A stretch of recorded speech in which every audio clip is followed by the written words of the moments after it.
This is the March 10th, 2026 open public meeting of the Needham Library Board of Trustees being held by a hybrid format allowing remote attendance. First, I will take a roll call to confirm that all trustees, library staff, and persons anticipated to be on the agenda are present and can hear me. Kay Cahill. Here.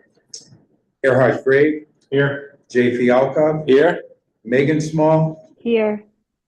Joshua Small. Here. Rob Pettit. Here. And me, Michael O'Neill. Our library staff, Library Director Robert McLean. Here. Administrative Assistant Jenna White. Here. Well, they're not here. We don't have Jay and Faith, so I will skip that. Other attendees remotely, we have Linda Novak. Here. Thank you. Do we have is she from the Library Foundation? She's a Friends of the Library, okay. Do we have a representative from the Library Foundation of Needham? Not right now.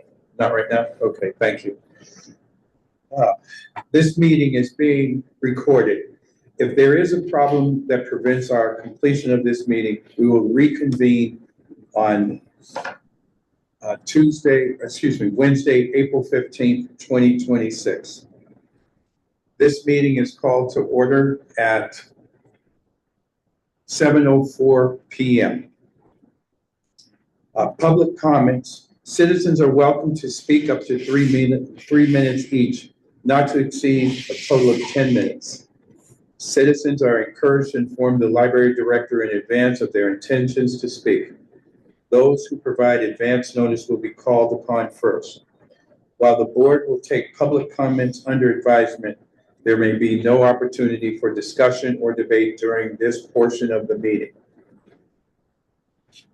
I request a motion to approve the minutes of, excuse me, is that, February 10th minutes of the meeting. So moved. Second. Thank you. Discussion? I had a little thing. Sure.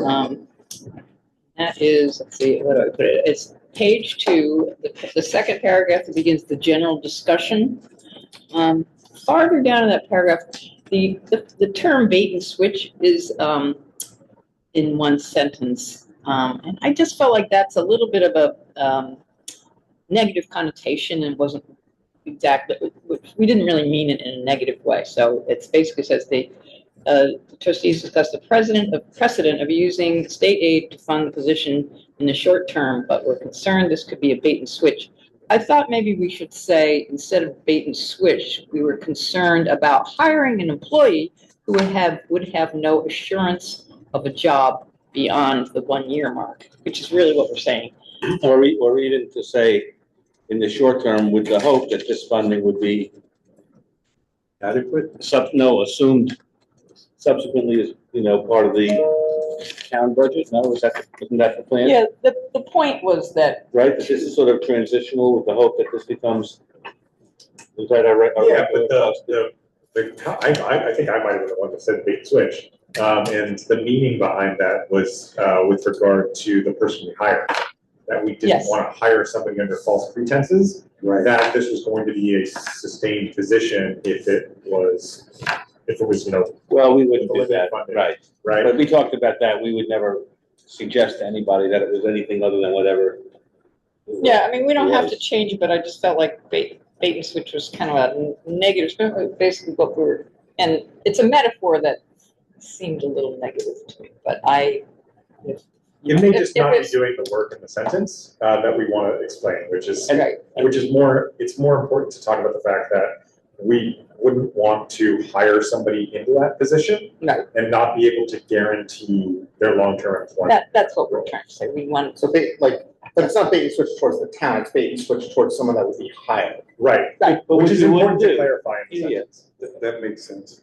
I honestly think that the larger point about that is that if we were to accept state aid for the 1 year, the hope and expectation is that it would be sort of just a transitional thing, and that it wouldn't be used to cover this expense in future years. That's my memory, but maybe That's correct. Yes. And that was part of the rationalization by finance committee to say that, well, if they really want to try out this new position, they have monies, like state aid, in order to try that out. Yeah. And so what we want to be clear about here in our position is that that's not how we're willing to bring on staff. So, do we want to amend the minutes? We ought to. Erhard, Yeah. since you were the one who generated that metaphor, you want to come up with how you'd like to rephrase? You use that metaphor as a bait and switch, and now you're going to come up with something different. No pressure.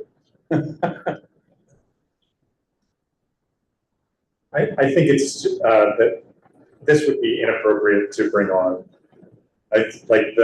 But we're concerned that this, would be inappropriate to bring on a new hire without guaranteeing that they would have a longer tenure here. That a 1 year position might make it difficult to hire the most qualified candidate? That's a separate issue. Okay. And I got lots of different issues. This is what I wrote as a suggestion, and why don't you say whether you think this works? That the trustees were concerned about hiring an employee who would have no assurance of a job beyond the 1 year mark. I'm Is good that with that's I'm good with that. fair. That's fair. So, but you would keep the line, they also discussed the precedent being stated to fund the position in the short term because what you just said. Is that correct? Yes, we would keep that. Yeah.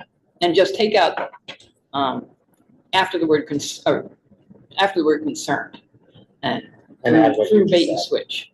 I'm sorry, but I'm going to have to ask you to do the whole sentence again so I can make sure I follow. So here's the whole sentence, and I'm willing to submit this later to Faith or whoever's doing the minutes on. Okay, so, yeah? Yeah, I can. Okay. They also discussed the precedent of using the state aid to fund the position in the short term, but were concerned about hiring an employee who would have no assurance of a job beyond the 1 year mark. Is that Not quite. okay with that? It is, except we also just said we weren't going to, this wasn't how we were going to use our. I think the concept is that it would be hard to find a qualified the most Yeah. qualified candidate for a 1 year position. State aid, discuss the precedent of using the state aid to fund the position in the short term, but Concerned that it would be difficult to find a qualified employee. Well, that's separate. that's separate.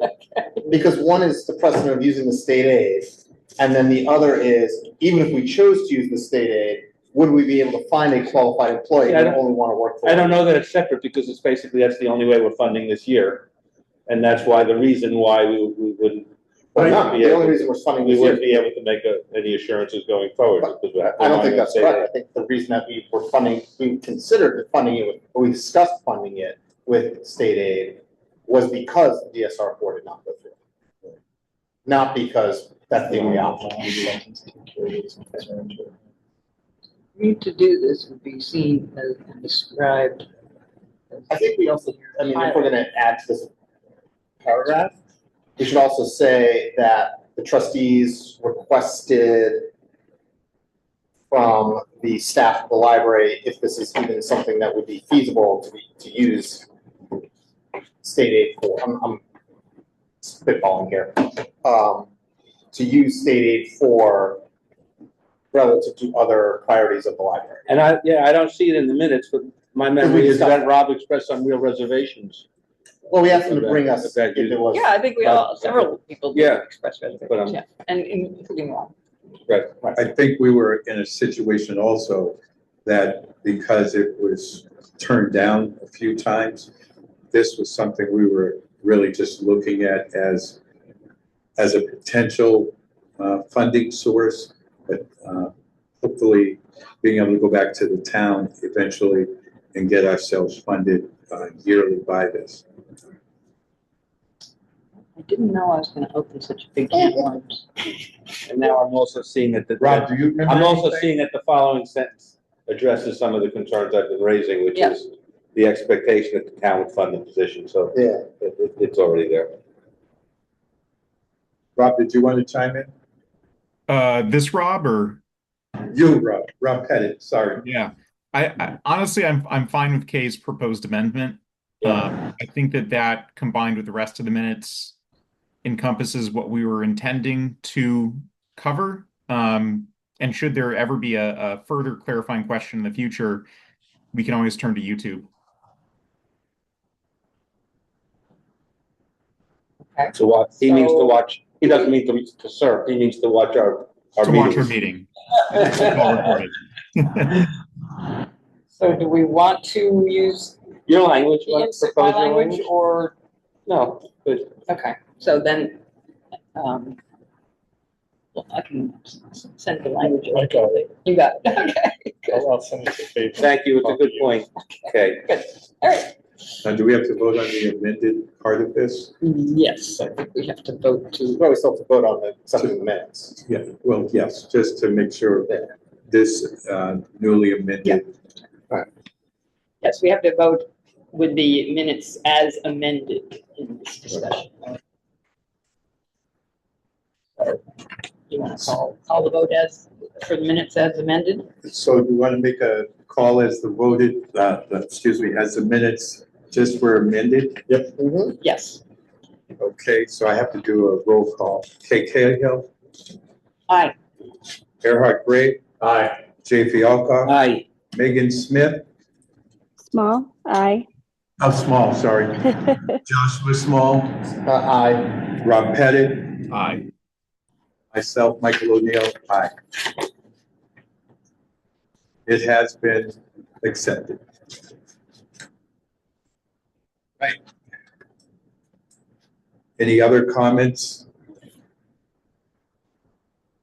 Okay, the motion passes unanimously. Okay, first up is our director's report. Thank you, Michael. Thank you. I just want to start with some information on the Poet Laureate program, which is not in the report. So we've launched our search for a new Poet Laureate to follow in Ann Item's shoes, which her term ends on June 30th. So we're announced the search. We're accepting applications through April 15th, tax day, and the next meeting of the trustees. We'll select the next Poet Laureate so that they'll be in place before June, so they'll be able to shadow Anne during that month before the end of her term and learn from her. Just to clarify, our next meeting is on tax day. So you mean the next meeting after that, the May meeting is when we will vote on the new Poet Laureate? Yeah, our trustees aren't involved in voting. The selection committee, Okay, well, but I mean, it's like, you will inform us Yeah, of that about- in the May meeting. right. Okay. can I we mention, sorry, Rob, one thing? We had the first go around, there was, besides the poet laureate who we hired, who was just, who we appointed, who's just been great. But there was another legitimate, serious candidate at the time, and I don't know if it's worth just notifying that person that the position is up, because there was one other candidate that was, you know, that people thought favorably of. I'll Do send you remember them, who I'm talking about? Yep, if I have the information. Okay. Yeah, I'll let them know. Okay. Yeah. So if you know of anybody who loves poetry and is a great poet and also loves community, especially Needham. It's a big Um, ask. Yes, it is, and big shoes to fill. Yeah. Let them know that we have an opportunity. Two changes with the new Poet Laureate. The term is going to be 2 years instead of Uh-huh. 1 year, and the stipend will be $1,500 per year Uh-huh. instead of the $500 that the initial grant allowed funding for. The selection committee will meet probably in early May, late April, early May, to go over the applications. Jay remains as the trustee representative.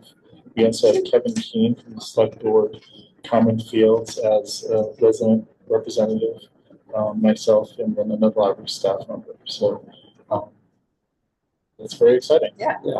That is wonderful. It's been a very successful program. It's I been think- really successful. We're Yeah, lucky to get Ann. Yeah. really exciting. And it's not over. No, that's right. Right. But, and it sets a good framework, you know, for going forward. Yeah. So we have two exciting things for the month of April. We have a poem walk that will be installed on one of the trails in town. Awesome. It's Amanda Gorman's, a picture book Ah, of Amanda Gorman's poem, Change Things. So that'll be up for the month of April along that trail. We had a story walk last year there, so following up with a poem walk. Also for the month of April, we announced this winter and received lots of submissions for Needham poems. So we met and selected a number of poems by Needham residents, and they will be posted for the month of April at Needham Town Hall, the Center of the Heights, and here at the library. And we'll be promoting people to move around these municipal buildings and see this great poetry. We also will be working with Needham Open Studios so that those poems will be at stations, at different artists' studios for Needham Open Studios in early May. So that'll be a nice continuation and a nice connection that we started last year, thanks to Anne, of connecting the visual arts and literary arts. So, It's bloomed in that way. yes, yeah, so that's some exciting information about the Laureate program. Moving back to the director's report, the children's department, some highlights there. The first one, To the Moon and Back, was a great gentle clown program that we had at the end of February, the last day of the month. It was funded by the Library Foundation of Needham, and we had in this room 193 attendees. Most of those Wow. bodies were very small, so it was safe. This morning we continued our community leader story time with, actually this morning we continued it with a police officer and Rocket, but in February we had the public nurse from the health department come. Ginny is fantastic. She's worked with us before in staff development days for flu shots and vaccinations for staff. So she did that. Paul and Lucia have met with a teacher at Needham High School who's going to do a Russian reading circle for kids ages 4 to 7 once a month. So that starts in March on Saturday. So we're excited about that new thing. Moving on to technology and archives. As part of the FY26 Library State Aid spending plan, we hired Tamara Gatos as a consultant to help us with the archives. So she's submitted a final draft of her assessment, which we'll be reviewing and getting back to her. This is a project that will be wrapped up by the end of March. And I've informed the FY27 action plan in regards to the archives and continue to make good progress there. Some information about building maintenance, some things going on, a lot of restroom issues here, which are the bane of any building maintenance staff, but we address them as quickly as we can. Community engagement, just want to note some of that. Some of these items you'll already see in the children's department highlights. One that is not is the last one. Erin participated again in National History Day. So she judged students' works. This was at the end of February. So it was her 6th year participating as a judge. And so it's a nice partnership. And Is she judging in Needham, like the students in Needham? Oh. yeah, so we thank her for doing that work. Moving on to personnel, Joan True has resigned. She was a library assistant in the circulation department for many, many years. I've asked before, and I really wish there was a way to have photos so that I could know who we're talking about, because I know so many of these people by face, but not necessarily Okay. by name. You know, she's already left? Got it, Yeah, she okay. had to leave. Of her own choice. Yeah. But she was great, and I wish her the best. So we reached out to candidates for the part-time children's reference librarian position. We'll interview them on Friday morning of this week. And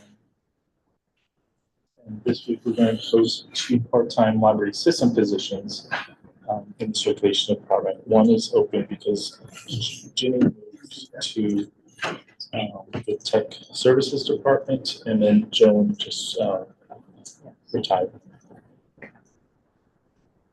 The next one, we posted a temporary part-time library technology specialist position to fill in while Danielle's on leave.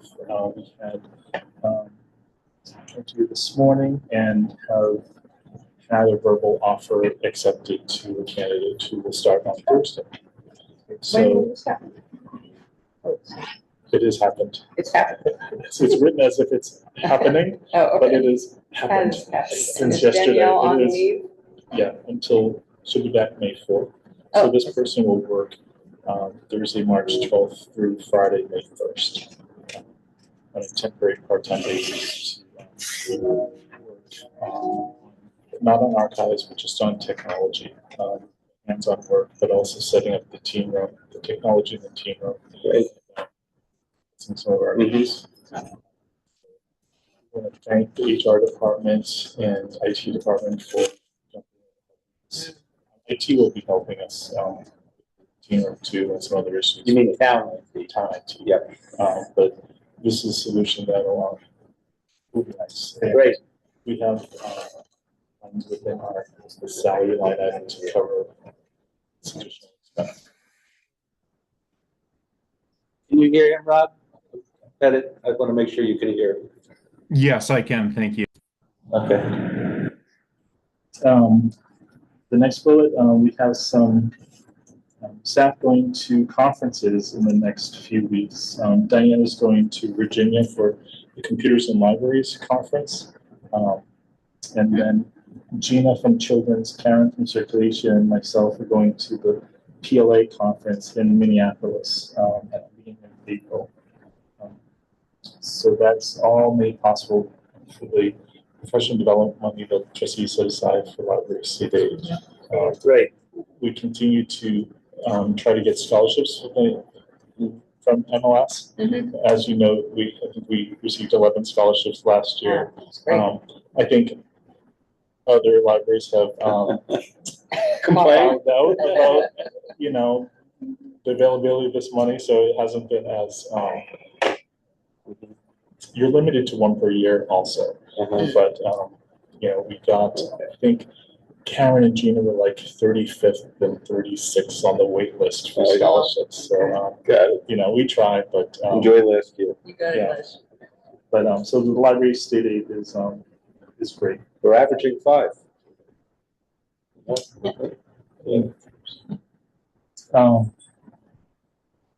Last thing here, interesting, I don't know if Mike wants to speak to it, but he met and set up a meeting with the president of Dedham Savings, Victoria Kane. I think she became president last year. And so just met her after their meeting in February.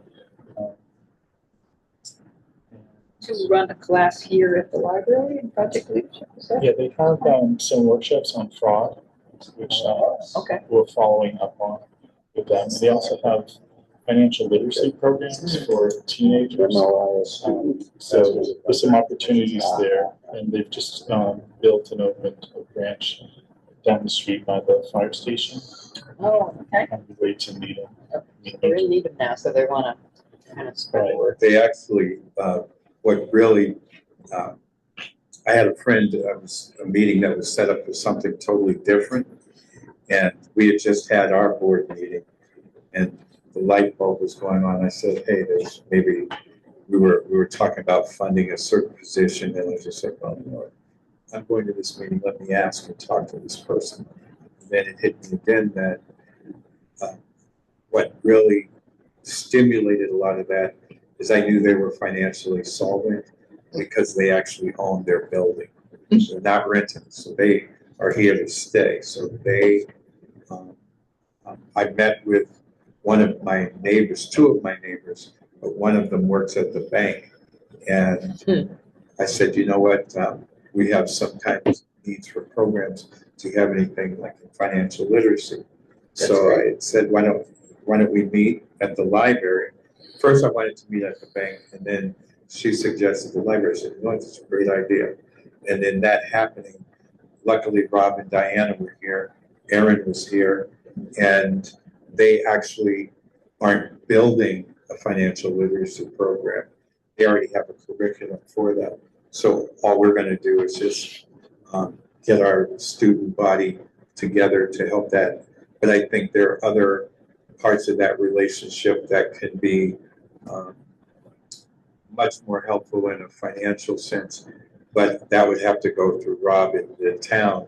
So myself personally, as a trustee, I couldn't usurp what their role is and just find out what the protocol would be. And so I wanted to make sure that Rob and Diana met her, and Victoria's really excited about the bank. They actually have resources, financial resources that we could really tap into in the form of grants and things like that. Say if we got state aid for that particular position, maybe the bank could match it. We could get 2 years versus 1. But that would be something I would let Rob, Diana, and Katie kind of work through that. But I just wanted to make sure that there was a door of possibility and potential. And she's totally on board. Oh, that's And great. yes, So totally. the fraud talk or class or whatever it would be, is that for adults or for teens or That's for for adults. adults? That's for, yes. Okay, that's great. Seniors and Huge problem issue. anybody who has a bank account, I want to say. So thank you for that connection. Oh, no, I was happy. I love it when it comes, I feel like the 18. I love it when a plan comes together, you know, and it's something mutually beneficial and everybody's in a win-win. And I just know that Victoria and that whole group they're chomping at the bit to come and do stuff with us. So the door's open, and it's really now the ball's in your court with how you want to do it and how we make it happen. Aaron is and definitely was in need of some good support, and I think we as a whole group, as a group of trustees, we're all working on your behalf and Diana's behalf and the library's behalf to make things run smoothly and bring resources and people to the table. So I think all of us have done that and do that. So I'm excited for it. Moving on to the team room projects. So the first 4 bullets are just left there from the last meeting, just so you have that information at your fingertips. And the third bullet still is relevant. We still are on budget. We are not on time, which we got an update. So the last bullet is new information, including Still close. Last week we were notified that the shelving installation will be delayed by a week. So it was to begin next Monday. It'll be a week from Monday. So we'll see how that plays out. Hopefully delays stop so we can plan an opening and a party and get the invites out. And Was that because waiting on stuff to come in, or just other things that have like the shelving, it's made up of different components, and some of the shelving is custom, which was a surprise to some of the components are custom built, which is a surprise to the architects. So there's a delay related to those. So we just need to wait until the shelves are up before we put the collection out. And the furniture will be delivered following the shelving. So that'll be installed. That's a quicker process, 2 days max for that to be put in. But as soon as the shelving is done, it'll be along lines of 3 to 4 days. We'll get in there and start shelving the collection. So we still hope for a mid-April open. Stay tuned about what date that specifically means. One piece of good news is that with the removal of the temporary construction wall, gallery is open again. So Yes. if you haven't seen, we have an artist up for the month of March. So thank you, Kay, and to the art committee for putting up with nothing for 6 months. Give us a little break. But We're gonna, just wanna make sure, I think you already mentioned it, that all the town people and the select board and FinCom are all invited to a nice event when we celebrate the opening of the team space. You'll do that. Very exciting. And some teams. And some teams. lots of teams, yes. And you said that's gonna be probably possibly the second week of April. Yeah, definitely not the first. Right. So second. Yeah. We'll make sure we invite Devon Savings. I think they'd like to. That would definitely be something to bring forward. One thing I think I emailed you separately about it, so you could put it on your calendar, and I'll remind you as we get closer to July 9th, is that the MBLC will be holding their site meeting for the month here in the community room. So after that meeting, we'll take the commissioners upstairs on a tour of the team. Okay. Is that something that the presence of some trustees would be a good thing for? It'd be nice if you're around. What's the date? 10 a.m. Thursday, July 9th. At 10 a.m.? And I'll remind everybody. So half the meetings are off-site around the state, half are at their offices. So we've invited them and they've accepted to come here to see the team right after their meeting. So. So Thursday, July. Yeah, July 9th. Typically, they would come to libraries that renovated or constructed with funds that they supply. As you know, our project does not have any direct state funding from the MBLC, but they are very interested in what the library's done here in the team room. So we're happy to host them. Moving on to the financial reports, the operating budget statement here for as of March 1st. Everything is as it should be, kind of. As you can see, the balance for salaries left is just under 40%. We're 2/3 the way through the year, so you would expect it to be around 33.3%, but it's not. It's more because we've had some retirements and resignations, so we have that money available to hire this new person temporarily. Other than that, things are looking good as we approach the last quarter of this fiscal year, but we probably will have a turn back of some funds to the town. Moving on to library state aid account. This is also as of March 1st. It shows the expenditures that we made against the spending plan you approved last year, totaling just over $7,500 running expense, and then you can see what we have left based on the spending plan there. So I'm just looking at on here, so I'm gonna say what we have left, that would be the 53. that's what we've spent this year. So, we have this amount Oh. of money encumbered Income. that hasn't been spent. Oh. So for the last 4 months of this fiscal year, that will draw down off of that.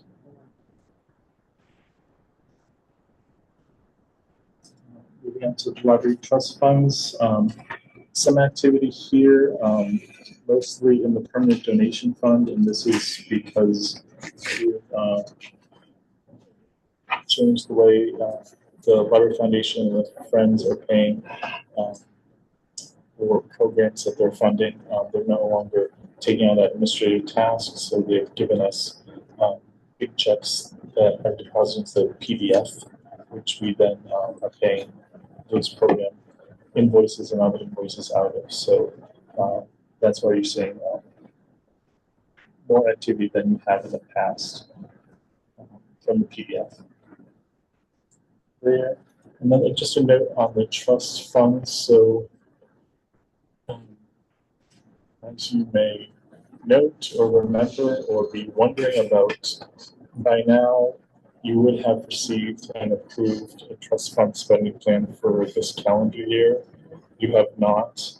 We're going to be working hard over the next month or so with the finance department to get the information we need to come up with a plan to present to you. There are significant staffing issues in the department that provides the trust fund information to us from FY25 that we need in order to come up with a spending plan. We haven't received that yet, so we'll be ramping up our discussions with them to get that information before the end of this fiscal year, because as you may remember, we rely on some of those funds to purchase materials in July and August while we're setting up contracts with the town to spend money from the operating budget. Yeah.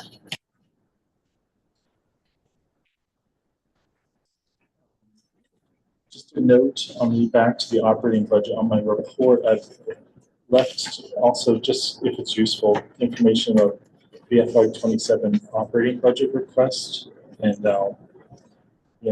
along with our DSR 4s. So this information is from the last meeting, but there is some new information that I provided at the end of the paragraph, and it's in relation to a vote the select board took last Tuesday evening. Which one?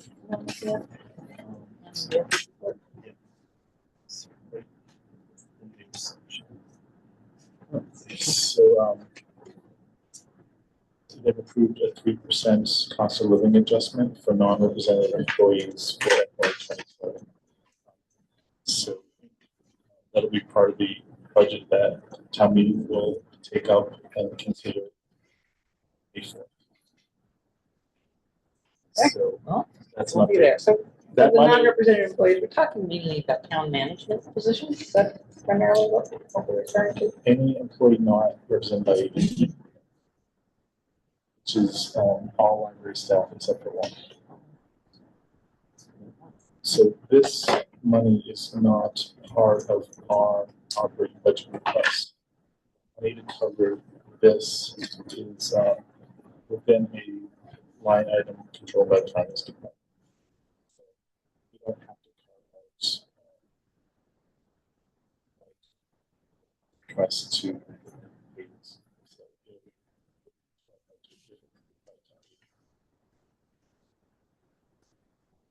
Some votes here. our DIB staff efforts are listed here, displays and programs in the children's department. Next month we'll be adding a Russian story circle or story circle to this list. So we continue that, and then the new withdrawn summary report is listed here. The tech services department, Ginny, she was to start the day of the storm on the 23rd, but she, when we opened again on the 25th was her first day in that department. So just about 2 weeks of being operationally staffed for that department. And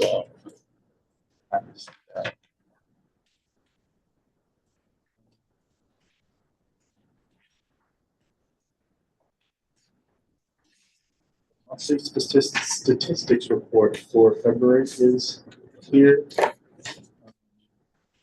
for your attention. We're just, thank you again for reimagining what this statistics report could look like. I know I appreciate seeing this information in this form as compared to that sort of spreadsheet form which we used to see it. I think this, you know, to imagine how it could be presented differently. I want to recognize, you know, my appreciation for this. Thanks. It was the work of Diana who took the lead on this, and it is a placeholder until we get to the fall when we can list a month and have some data. So we'll be hoping to add data and also with input you have over the next 8 months or so, make some additional improvements to this. Is there an idea of maybe putting something like, what's that, 11 by 24, you know, the bigger piece of paper, just to have this out in the general public, just so people can kind of come to the library and say, wow, this is what materials and this, that, and the other, or just make it like not just for us, but inclusive to the general public. And there's the regular library email, is it Gail, who sends that out, but this could be included. Right. Yeah, there's a lot of opportunity with now that it's a bit more clear. Yeah, especially on an annual basis for sure. Right. Right. This would be great on one of the boards like we have out here. Just, you know, just it flashes, people look at it. I just think that for somebody, even for, this is how I like to gather information. It's like real succinct, crisp, to the point, and it's well done.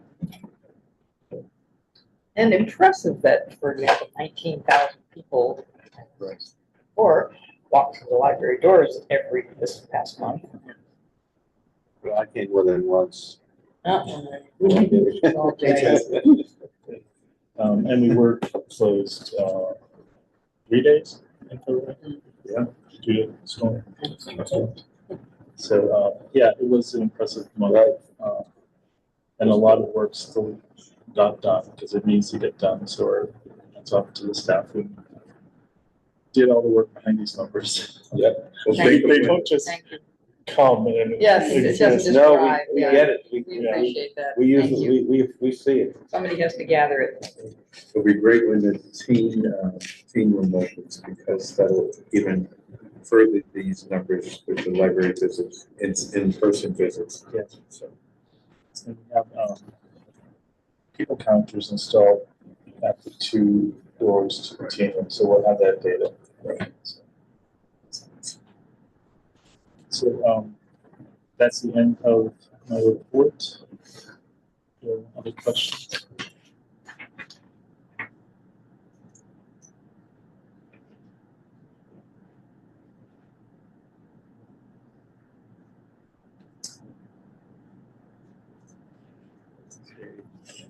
So that's, Next is, I guess, our new business. Yep. Okay. We have an action item to vote on accepting the list of gifts, Rob. So there's one gift listed here, and so I apologize. The incorrect amount I put on the list of gifts for the February meeting that you approved. It's $18,204, not $18,000 flat. So we did not send it forward to the select board for them to approve. So trustees approve this tonight. We'll send along the letter to the select board for them to formally accept.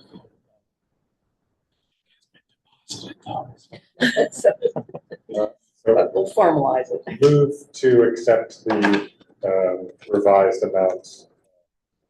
$18,204. Second. Call a vote. Kate Canfield, Aye. Erhard Gray, Aye. Jay Fialka, Aye. Megan Small. Aye. I hope you feel better. Joshua Small. Aye. Rob Pettit, Aye. and myself, Michael O'Neill, aye. The motion passes unanimously.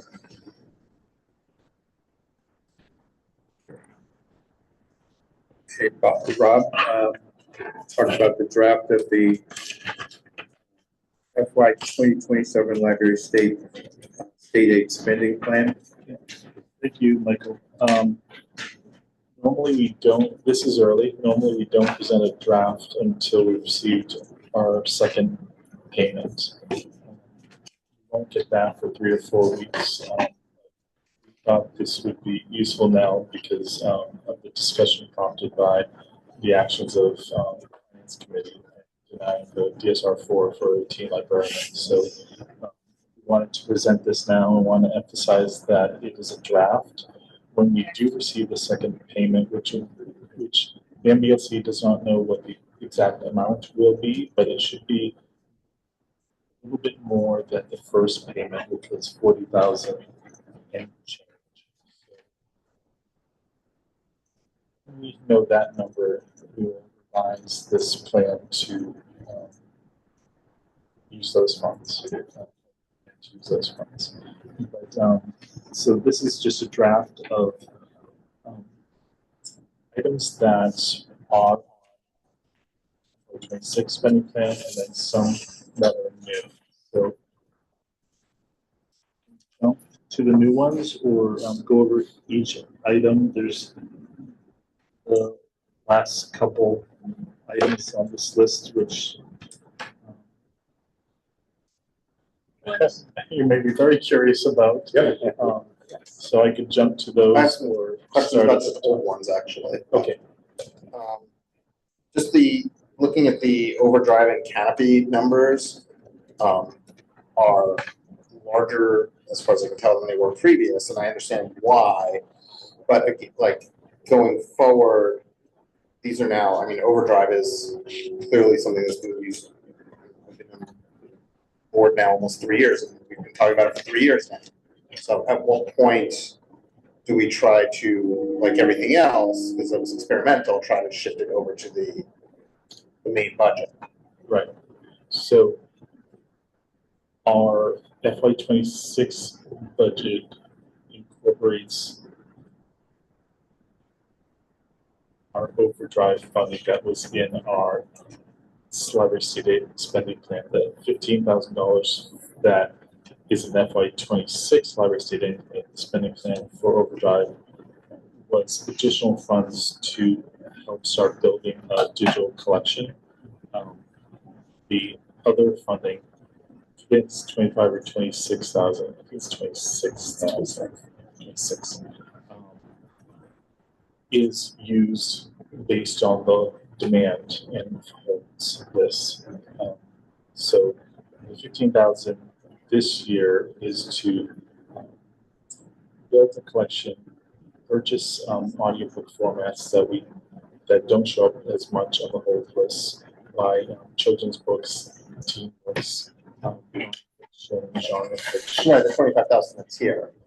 Right. So, But right, this year it's 15. So maybe I don't understand, like, I guess. so we did move the 26,000 from last year to the operating budget. Okay. So So there's a we did difference do between that. overdrive We and just- overdrive advantage. I think that might Right, be. I'm trying, but I guess what I don't fully understand is you're using the word purchase. Like, we're using this to purchase more of these other categories of things.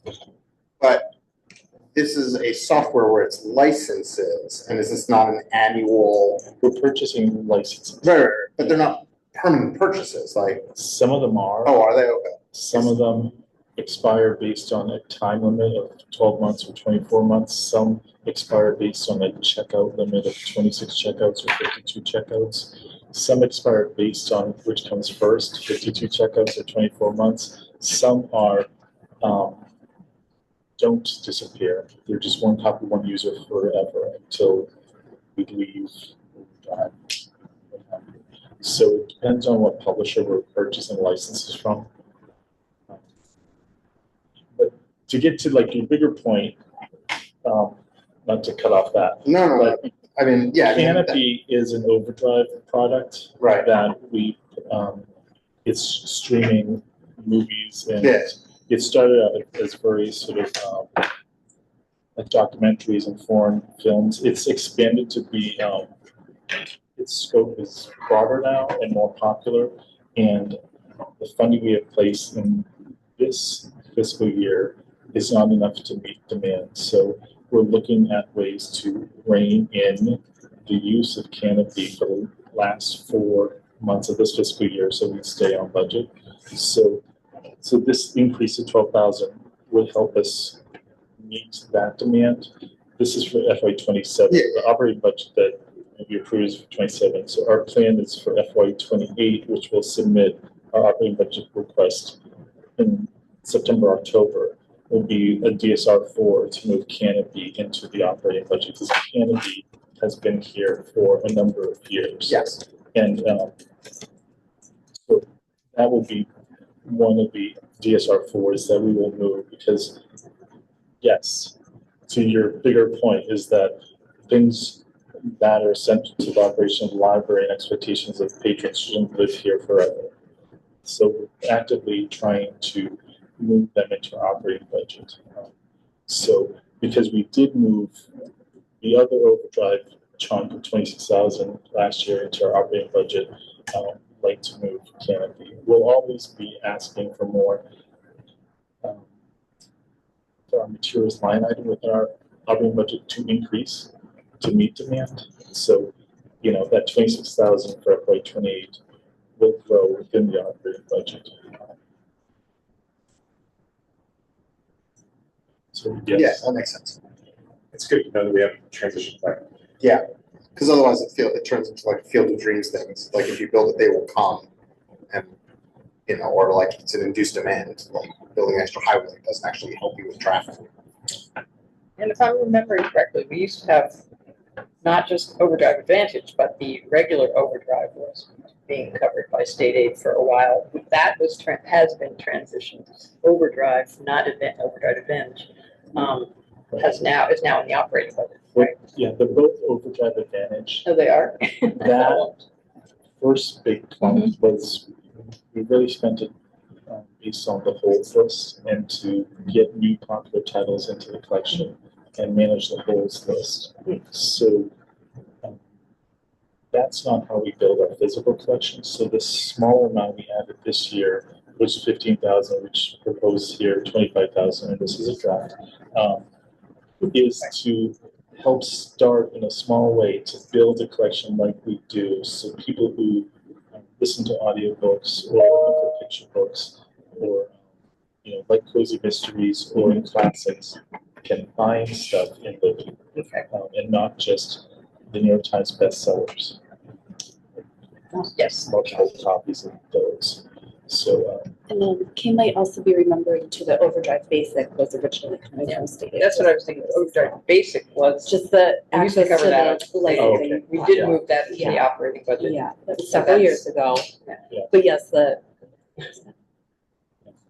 and through our assessment to the Minuteman Library network, we're paying money that the network spends on our behalf for Overdrive licenses.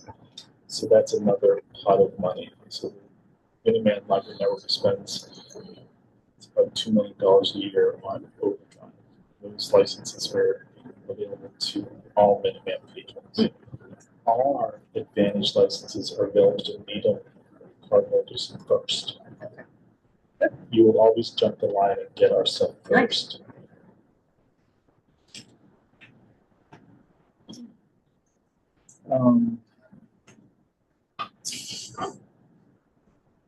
So the third from the bottom, well, the expenses for the Poet Laureate program, I mentioned there's an increase there because we expanded the stipend from 500 to 1,500 per year, which was an odd conversation to have in front of Anne. Yeah. But we lucked out with her. She really devoted herself to it, and it's, even 1,500 is small, but She enjoyed her experience. oh, she's thrilled. Right, good. Yeah, really happy. So that's increased, but below that, we have a placeholder here for expenses related to creating our next strategic plan. So we don't necessarily have a plan to hire a consultant, but there may be an opportunity to do so, to have an independent person come in and run focus groups with staff or patrons, something like that. So We did have listed here. a consultant the last time, and that was helpful.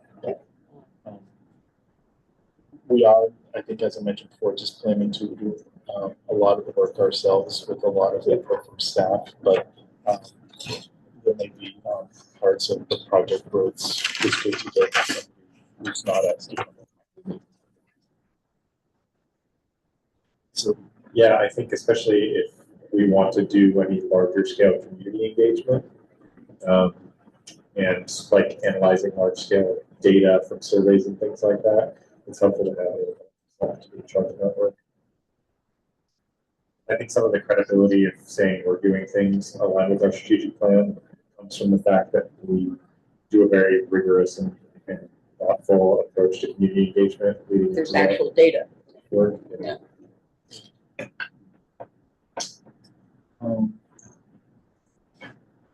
So maybe I'll jump to the last item because that's not an item listed under new business. So that last item sets aside $50,000 to help pay for the purchase of study pods.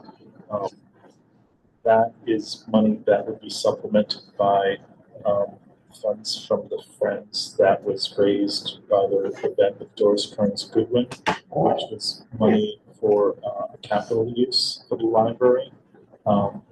So study pods are, we haven't seen one, and I can send some links to companies that sell them. They look like very elegant photos for personal use, either one person or two people. So outside of the new teen room, the wall that is parallel to the 3 study rooms is empty and has 5 outlets on it. Shelving that holds the teen fiction right outside the study room is that collection is going into the teen room, where the shelving is installed the week of March 23rd. That shelving is going to be removed by the general contractor per their contract. The collections that used to be around there, the teen collection, the world languages collection, the biographies, are no longer in that space, and we don't need that space for collections. So our plan is to move some of the wooden tables on the bridge on the 2nd floor, where that shelving currently is, so we can expand that. But we still have real estate along the wall, the outside wall of the new teen room. So our proposal is to supplement our busy study rooms. We have 3 study rooms, which the first half of the year were reserved 2001 times. So we would propose purchasing a number of these study pods, which have power for electricity, for lighting, for electricity, for ventilation, along that wall. A combination of single person and 2-person study pods. Right, so that's, and I looked at that that's the too. style. They're all They're different. different styles, but So these are for the teen. but there are, No. these are, No, out- they're outside. they're outside Okay. against that Oh, wall there. the back. I just, There are 5 outlets out Was it on the there, original right? There are 5 outlets on the wall. shelving along that wall? No, the shelving on the inside on that wall, that's why the wall is so high. Yeah. But there's no shelving planned No, I know there's a showing plan. I just remember vaguely, maybe from some like mock-up drawings that they were showing. I might be mistaken, but So like from the edge of the reference desk, Rob, to all the way to the back, or across from the 3 study rooms along that wall. Yes. Right. So the temporary construction wall is down, so you can see the white new chamber wall, and it's a complete white wall up to the ceiling, except near the exterior wall where it becomes glass on the high part. So the door is gigantic. So how many are we thinking? it depends on the company. We would be working with the finance department for procurement. So we look at a combination of 1 person and 2 persons. So maybe 2 of each, or 1 and 2 of another. I have a question. I'm happy to defer to your judgment as to whether these are good things to have. But in reference to using the Doris Kearns Goodwin money, and I expect this flexibility there, but it was originally intended in part to sort of update some of the AV stuff here. If we allocate this money for that purpose, will there no longer be funds available to do the work that was anticipated for here? So this is part of the awkwardness of having to have this discussion early, because like this hasn't played out yet with the friends. I've talked to Bruce, who's supportive, and will be at the March meeting to talk about this. There's also the most recent issue about 2 very specific issues with the AV in this room, and we've reached out and are working with Carousel to have a meeting with the new hire to address those and solve those. I'm fine. I just wanted to make sure we're not taking the money away that was allocated for that still existing purpose. Yeah, so I'll trust you if you say we're not. And I would just. Yeah, no, this is a top priority. Okay. These 2 issues that are still haunting us. Okay. I support the idea of these study pods. People who've been around a while know that I've been complaining for years for not having enough individual study carrels in the library, and this looks like it will help having more individual spaces. And it might also help with just even with the policy for the teen room, where there are adults who can actually go into those pods and the kids can go inside. If adults are. So it can potentially be a relief for that. Is there a dimension of those or a height? Because that wall is really tall. They all look different, but they're not good for claustrophobia. They're similar, but They look like they're about as long as these tables and as high as these tables. Does that? Oh yeah, definitely like tall. You can stand it. I think even our heart can stand within one of these. They're probably like 7 or 8 feet high. Pretty wide variation. Yeah, We know from speaking to folks at other libraries who have these sort of pods that they are actively used. And yeah, I visited the Portland Public Library in Maine in December, and they just that fall installed about half a dozen libraries, and they were all in use. Good. And were popular. So we would bring them online with our study room reservation system, and they follow the same policies. They do have glass doors, which is important for us. Are they insulated in the sense that people can have phone calls while they're in these pods? Some of them are. I mean, they're soundproof enough that you can focus and can't be disturbed by noise outside. It depends on the kind of phone call you're having. Yeah. Like you could have a Zoom meeting and not interfere with people outside. Okay. This, we were thinking that this is here's the real estate,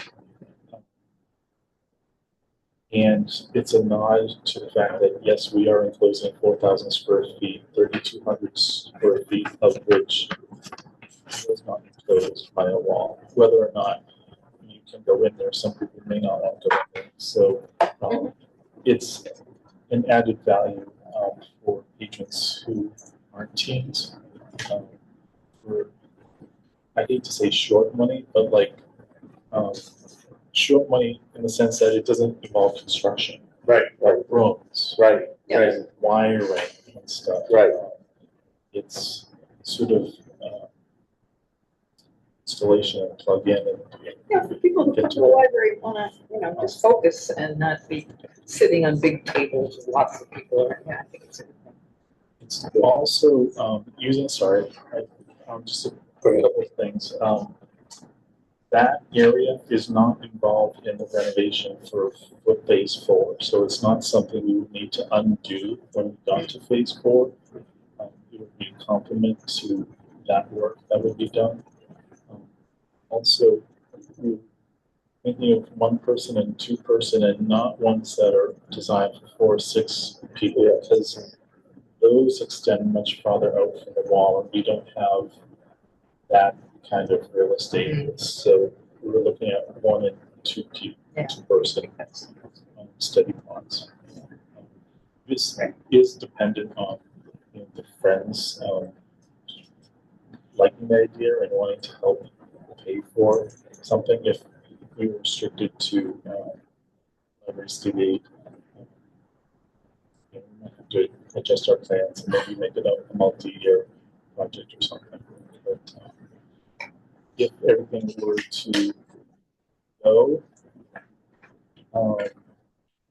it's something we would hope we could have in place by Labor Day.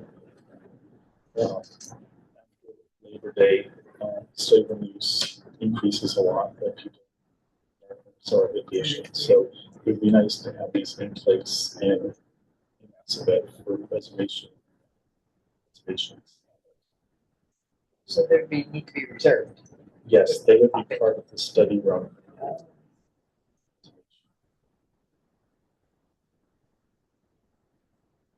So that's something new. The library city experiment in its draft. But we did have a big thing in mind for library city, which I didn't want to share at February's meeting because. Sure. So we haven't worked through everything yet because it's early, but we have started to work with Cecilia, who will be helping us with procurement. So we're researching the furniture companies that are on state contracts to make sure initially we don't believe the companies that make these are on state contracts, but we're double checking that. If not, there'll just be some extra paperwork that we'll do with Cecilia to put out with us for proposals. My question was, you brought something up that just added another thing to it. But just logistically, I know that there's a window and a heater along that wall. And there are 5 outlets. Is that visual for you? Do you see what I'm saying? So as trustees, if you haven't seen it, to put one closer to the window, that might take a little, just based on where the sockets are too. I think you can almost move a socket, I guess. I don't know. To compensate for that. If it requires it to be moved towards the middle. But with those things in mind, with the sockets, that window that's right against the wall will be here. And then there's a heater right underneath that window. So that means that that unit's going to have to come away from that heater, at least in that window. So that window will be kind of nullified by it. And we're okay with that. And the only other thing I was thinking is when we do open the teen room, since there are going to be those pods, would it be advantageous to like put down something where it says future space for study pods? So when people come in to see this event of us opening the teen room, oh, there's something else coming in, just so that we have them kind Nice of, idea. do you like that? Just to if we can't physically put it there, let them know that this is where we're continuing on with what we need to do to make the library successful and patrons happy with usage of the library kind of thing. That might be something to do with that. And then I think lastly, before we open, if we can get those, the designs of the room somewhere on that wall or walls so that people walking by it, because I still talk to young people when I'm here and I said, do you know what this is? They said, no. So I said, that's going to be your area in the library. So we don't want to lose momentum. You know, the team members that came down. Yes, that came down, if they could go back up somewhere, probably along the wall where people walk along it now, because that's open. It's not shut off anymore, so you can kind of equate that with that structure. So that would be it. I have one other just, I guess, question or thought about these pods, which I find wonderfully appealing because as I said, I find we don't have enough individual study carrels, that I wonder whether they will be taken by tutors. A great thing. My favorite topic. Yeah, like, so I know we're at some point soon, I hope we'll have a tutor policy that we'll be discussing, but that's, a concern, I guess, that's all. We would have this study group policy would apply to them, to these pods too. Well, I see. To the study pods, so, but we look at that to see if we had to change it up based on the size of them. I think the study group policy now references the building department's recognition that there's a limit of 4 people per study group based on the size of them, which we would not suggest that 4 people would be allowed in. So, yeah, It's okay. So this is just to put a pin on that issue. We're just, this is just us to think about the state aid draft for now, because we won't be voting on this for another couple months. No. I had 2 other line items that I was curious about. One was the Fiero Code annual subscription. And when I went to the website for Fiero Code, it looked like a lot of the pitch to libraries around this package was for libraries to start code clubs with this. And so I was curious about the programming that we might do if we're investing in this, rather than just putting it on computers. yes. So the children's department has already started doing that. Okay. Yeah, that is as much yes, equally important is the programming it allows us to do, and our children's librarian staffs, including Wendy and others, have been trained because you don't need to be a coder to run these programs, but also have it available as another database. So it's a twofer. We've already started offering clubs.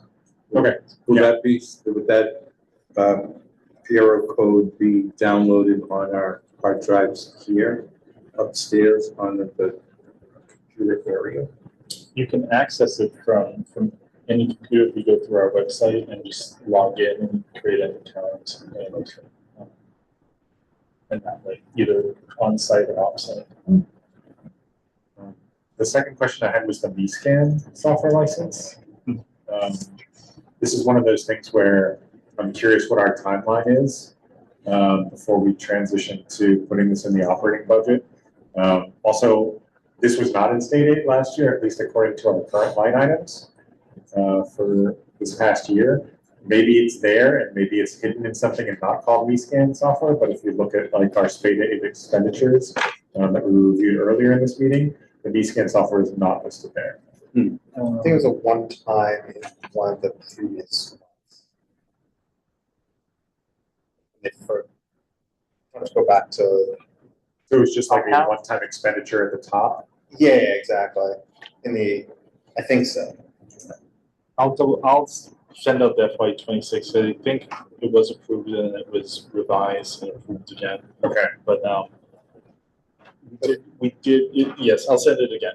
All right, It yeah, is 'cause I there. wanted- It's not on this monthly report, but it's there because it was 3,000. I increased it to 3,300. Just we haven't reached out to them to find out the final figure. So there's wiggle room here that we just added because we haven't done the work yet of reaching out to the vendors.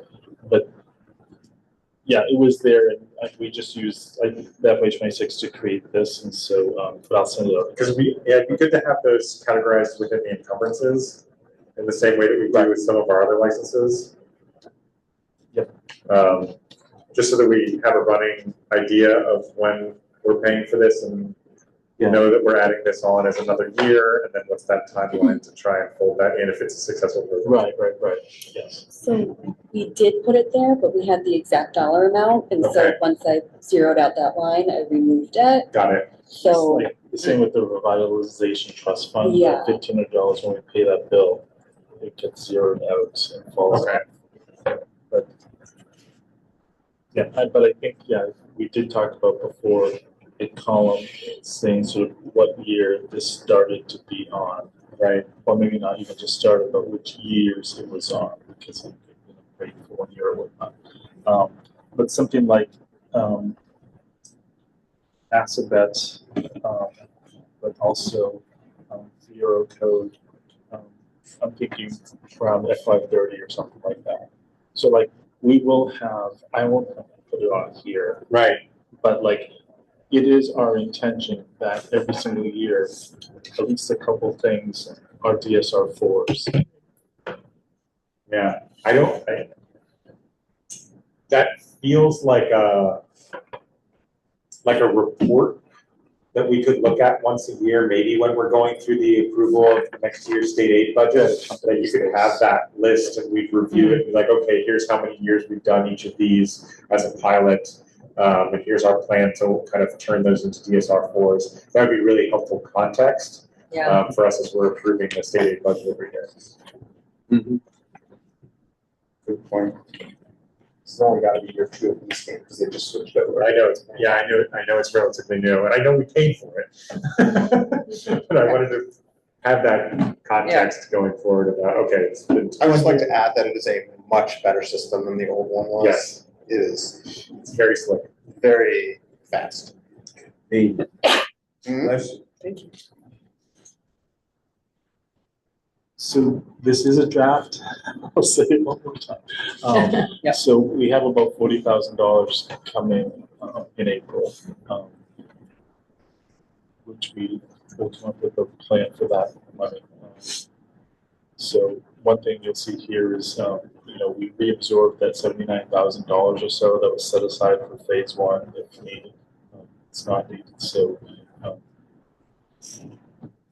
think some of these projects, especially the one-time ones, are great uses of library studio, which helps us avoid, that it takes 18 months to do anything in a million type of mantra. So.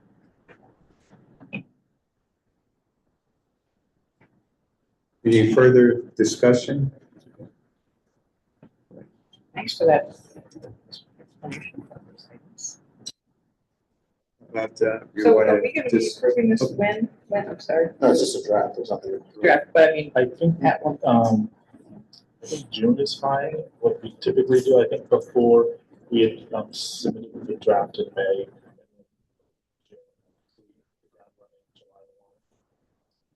That should be the likely time. Provide a second draft at April's meeting, just to continue the momentum and some information.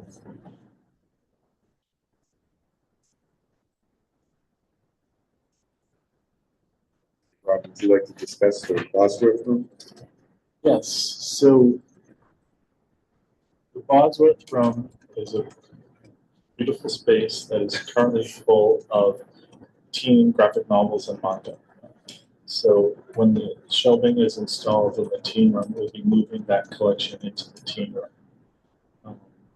We no longer have a print reference collection, we've run through that collection, weeded it heavily because of non-use, and moved a number of items to the circulating adults nonfiction collection.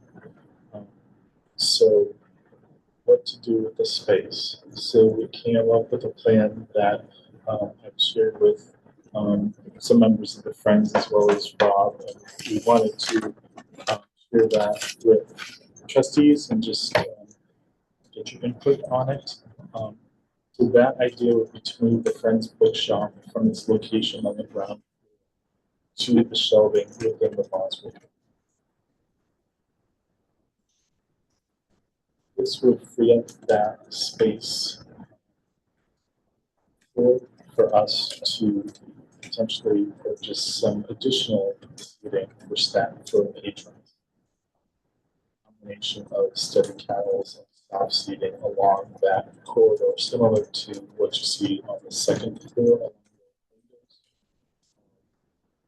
We expect that this move would help and raise additional revenues. Location is a little bit hidden. This use of the shelving and bathroom a browsing opportunity for the tables will remain in it, so it'd still be a patron space for study and use, but similar to the area near study pods we just discussed, we don't have a collection to move into that space. So shop two pods with shelving option that I think is a win-win. Have you talked to the folks at the Friends Bookshop in terms of whether they would prefer that or Yeah, not? so Linda Novak is attending tonight's meeting. We saw the agenda, but we spoke with Linda, Rick, and Jennifer, who were the tri-chairs of the book sale committee. Hi, Jay. And then with Bruce, the president of the Friends, about the idea, as well as I spoke to Rob about the idea. I wanted to bring it to the trustees to share. And so everybody, Linda can speak for herself, but Yep. I say excited about it. Yes. I am speaking not for the entire Friends, because as Rob said, the only people who know this are myself and Jennifer Quinn and Rick Fleck, who co-chair the book sale and were sort of the unofficial chairs or unofficially in charge of the bookshop. And where we are now currently is on the bottom floor in a dark area in the back, and everything spread out in a long row. Whereas the Bosworth room has a lot of very nice shelving and is bright and sunny and warm. I don't know if you remember our last book sale when it was about 5 degrees outside, and I was standing in the lobby with a hoodie and a sweatshirt on, and I think maybe even a hat. And then I went out to check out the Bosworth room, and it was sunny and warm. It was the warmest I was all day for the book sale. And we are excited about it and interested in moving forward with the idea, if you approve it. So So we're looking it's an to, opportunity that I defer to you, and if they're happy, I'm happy, I'm happy.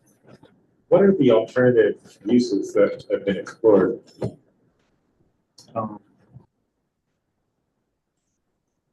the only other thing I can think of, because we don't have materials put there, would be to split the physical periodical collection in half. But the physical periodical collection is not a growing collection. So it's, the shelving is not in demand for the physical collection. So could expand into it, just it's not needed for the collection. What we have in storage is part of the teen collection, and there's enough room upstairs for that, so we don't have anything in there. There's not much left of the print reference collection before we made this change over this summer. Because of the nature of print reference dying and the digital collections that replace them. And we moved a number of items into adult nonfiction collection just to make them circulate. They don't really need to stay in the building all the time. Reference was non-circulating. How would this perhaps interact with the way patrons often use that space right now? Right, so we discussed that, and I let Linda, Rick, and Jennifer know that this would be a patron space. And The bookshop wouldn't take up the entire room, would it? Shelves. Just It'll take up- all of the shelves around the room? It'll take all the shelves in the room, probably. We haven't been able to go in there and measure yet because we're trying to be discreet. But we expect all the shelving will be used, yes. But that otherwise there'd be places to sit and. Well, right, because that's what I'm trying to think of it. You know, like it's a place that's kind of a very traditional reading room space, and we'd be adding in this element of a kind of bookshop. And I'm trying to figure out what that would mean in terms of how the space feels.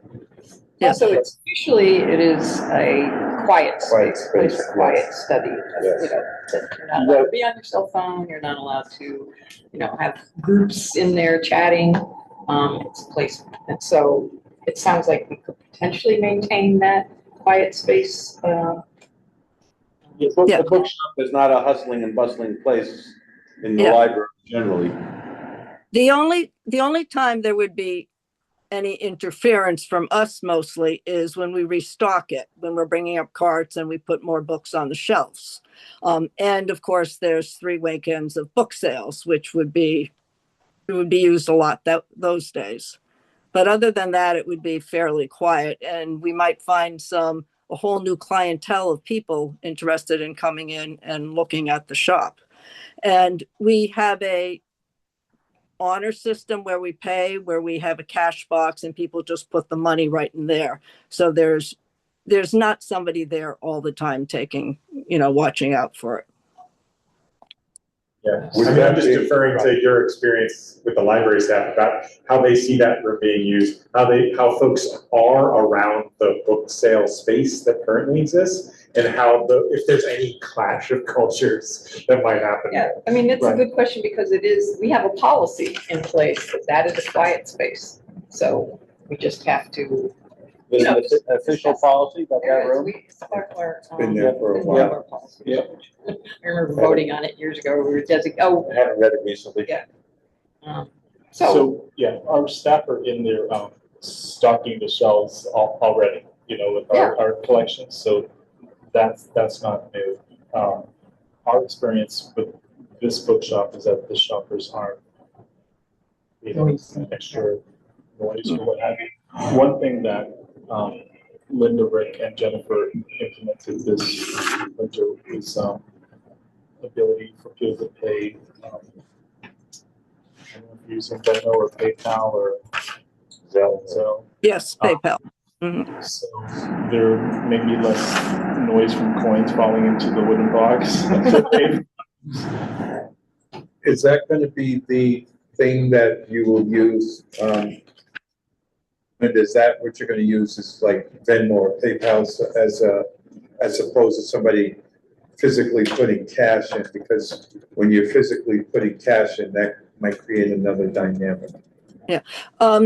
We will have a cash box where people can put in cash, but generally it's not coins because things are $1, basically $1 each or more than $1 each. There's nothing 50 cents really.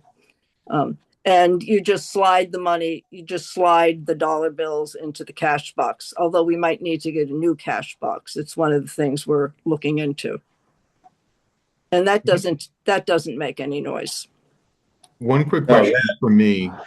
So obviously, we'd want everybody to know that the Friends Bookshop is located there if we decide to do that. But would there be a way, in keeping with the nature and spirit of the Bosworth room to have sort of signage that blends in a little bit, not blends in so you don't notice it, but blends in with the style of the room? I don't know if I would know what that was, but there is current signage in there now for the teen room. They have some signs up there. We could run it by somebody if you'd like. Not a critical thing. I was just kind of asking, Yeah. again, just because it's kind of this very formal space.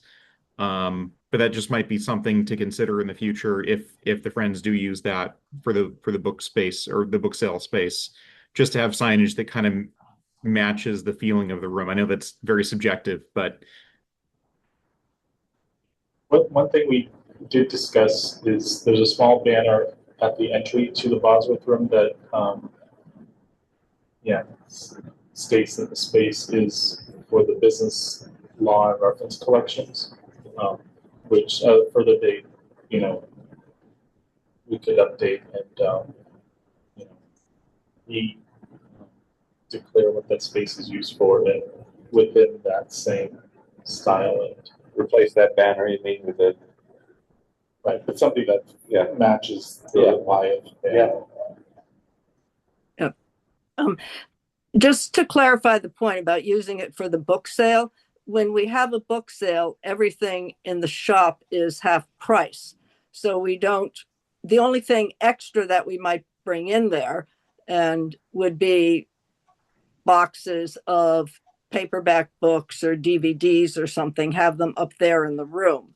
We usually have them on tables downstairs near where the current bookshop is now. But the book sale itself would not be held there. It would still be held in the community room. Just everything. Sorry, Linda. Everything in the bookshop is just half price. And we have a cashier there for the book sale. Rob, did you say how we would plan to use the space that's currently used for the book sale? Did I miss that? Okay. I agree. I wanted to circle back to that because this is, in my mind, as much about that space than as the Bosworth room, because bringing up that real estate, similar to the study pods, that us reimagining that space and using that space doesn't interfere with phase 3 plan for the circulation area. So that would be a bonus. And whether we get single or 2-person study carrels or some soft seating along that whole lane. These are these carrels. Individual study carrels, yes. It's just Different than the pods. Yeah, it's another potential win-win for patrons and the library. And patrons were looking for a semi-private, semi-quiet space. Yeah. It opens up and Wonderful. You have enough light over there, I guess? For that. yeah, it may look a little, Linda referred to the darkness. I think some of the taller bookshelves are blocking some of the natural light. So once that's out of there, it may be a bit more bright. But we would look at that too, because the windows, it's not like the second floor windows. Smaller than I can speak to that, Rob, because I've paged for so long. Before they moved the bookshop there were some soft chairs there. And there is light when those shelves aren't there. It's more like, if people want to sit with a book. Are we going to do this is there a way to do kind of like a pilot of it to see how it flows? Or are we going to go all in? I was thinking all in because we want to get rid of the shelving. Right. We don't have a place to temporarily store it to see if it works. So, I wanted to bring up 2 points from the space utilization study, because in that study, one of the findings was that the Wyatt and Bosworth rooms were underutilized. And so one of the early proposals was to find ways to reinvigorate those spaces as quiet sanctuaries. That isn't in the final phase plan, right? The Bosworths and Wyatts are outside of the final phase plans and any designs there. But that was one of the early ideas, was to say, we know these spaces aren't being used up to their potential, right? These are beautiful spaces that are currently don't have as many patrons there. They have collections in them that aren't highly utilized. And so there was a desire to do something with those spaces, knowing that the status quo wasn't as good as it could be. And so I'm not sure that that puts us in a particular direction with that, but I did want to highlight those notes since we're talking about Boswell. And also, so, I mean, there's a couple of things that I think are important and people raise on this. Sort of the formality of the Bosworth room is an elegant, formal room. The bookshop is not elegant and formal.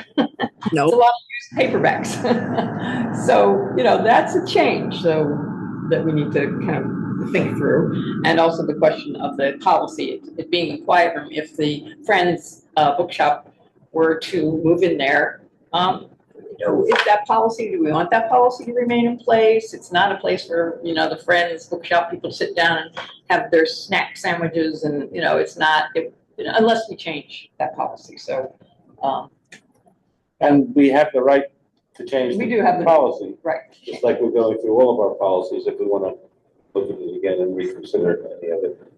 Right. So, you know, it's just to put those things on the table. It's a formal, elegant room right now, underutilized, I agree. And I think that's partly because, I don't know, the arrangement of the books all around on the shelves and the arrangement of the tables doesn't really foster the sense of a formal reading. And I think mostly the books that were on the shelves were not the books that were Yeah, the actively people would used be reading, mostly. right? So, you know, that's. My notion was at one point, they should buy because I'm a big believer that Charles Schulz and Peanuts is one of the greatest artistic accomplishments of my life. If you bought all of the collected Peanuts and put them in that room, it would become the most popular room in the library. I could be right. It's anecdotal. Yeah, we have a lot of material now on trays and carts, but we wouldn't need any extra things like that. Everything should be able to fit on the shelving that's there. And I suspect the paperback books would take up a small portion. A lot of them are the books from the bookshop, which sell for $3, $4 each. Plus we do have CDs and DVDs, but they're on racks now. But I don't even know if we'd need those. So currently, we have 5 tables and 20 chairs in the room because it's temporary use as a teen room with the election. So that because that central table, that 5th table that doesn't match the floor in the center, that sort of pushed the tables a little closer to the shelving than necessary. That table is coming out. And so those 4 tables will have more room, but we moved away from the shelving. So there's now, you know, if Erin's in their shelving, sometimes she's sort of up against the back of a chair with a patron sitting there. So there'll be additional room. So that would create a better experience for the patron and the customer. Our intent in thinking through this was not that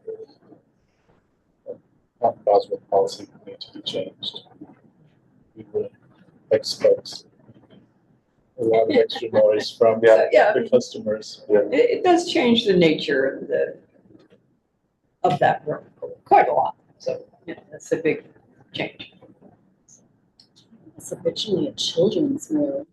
It was a children's room. Yeah. So just changing the nature like we did. If you look at the fireplace, the tiles around Our children's related. animals, rabbits, and Oh, okay. chicks. I mean, not like I'm willing. It's just, you know, it is a major shift in what that room will look like. So.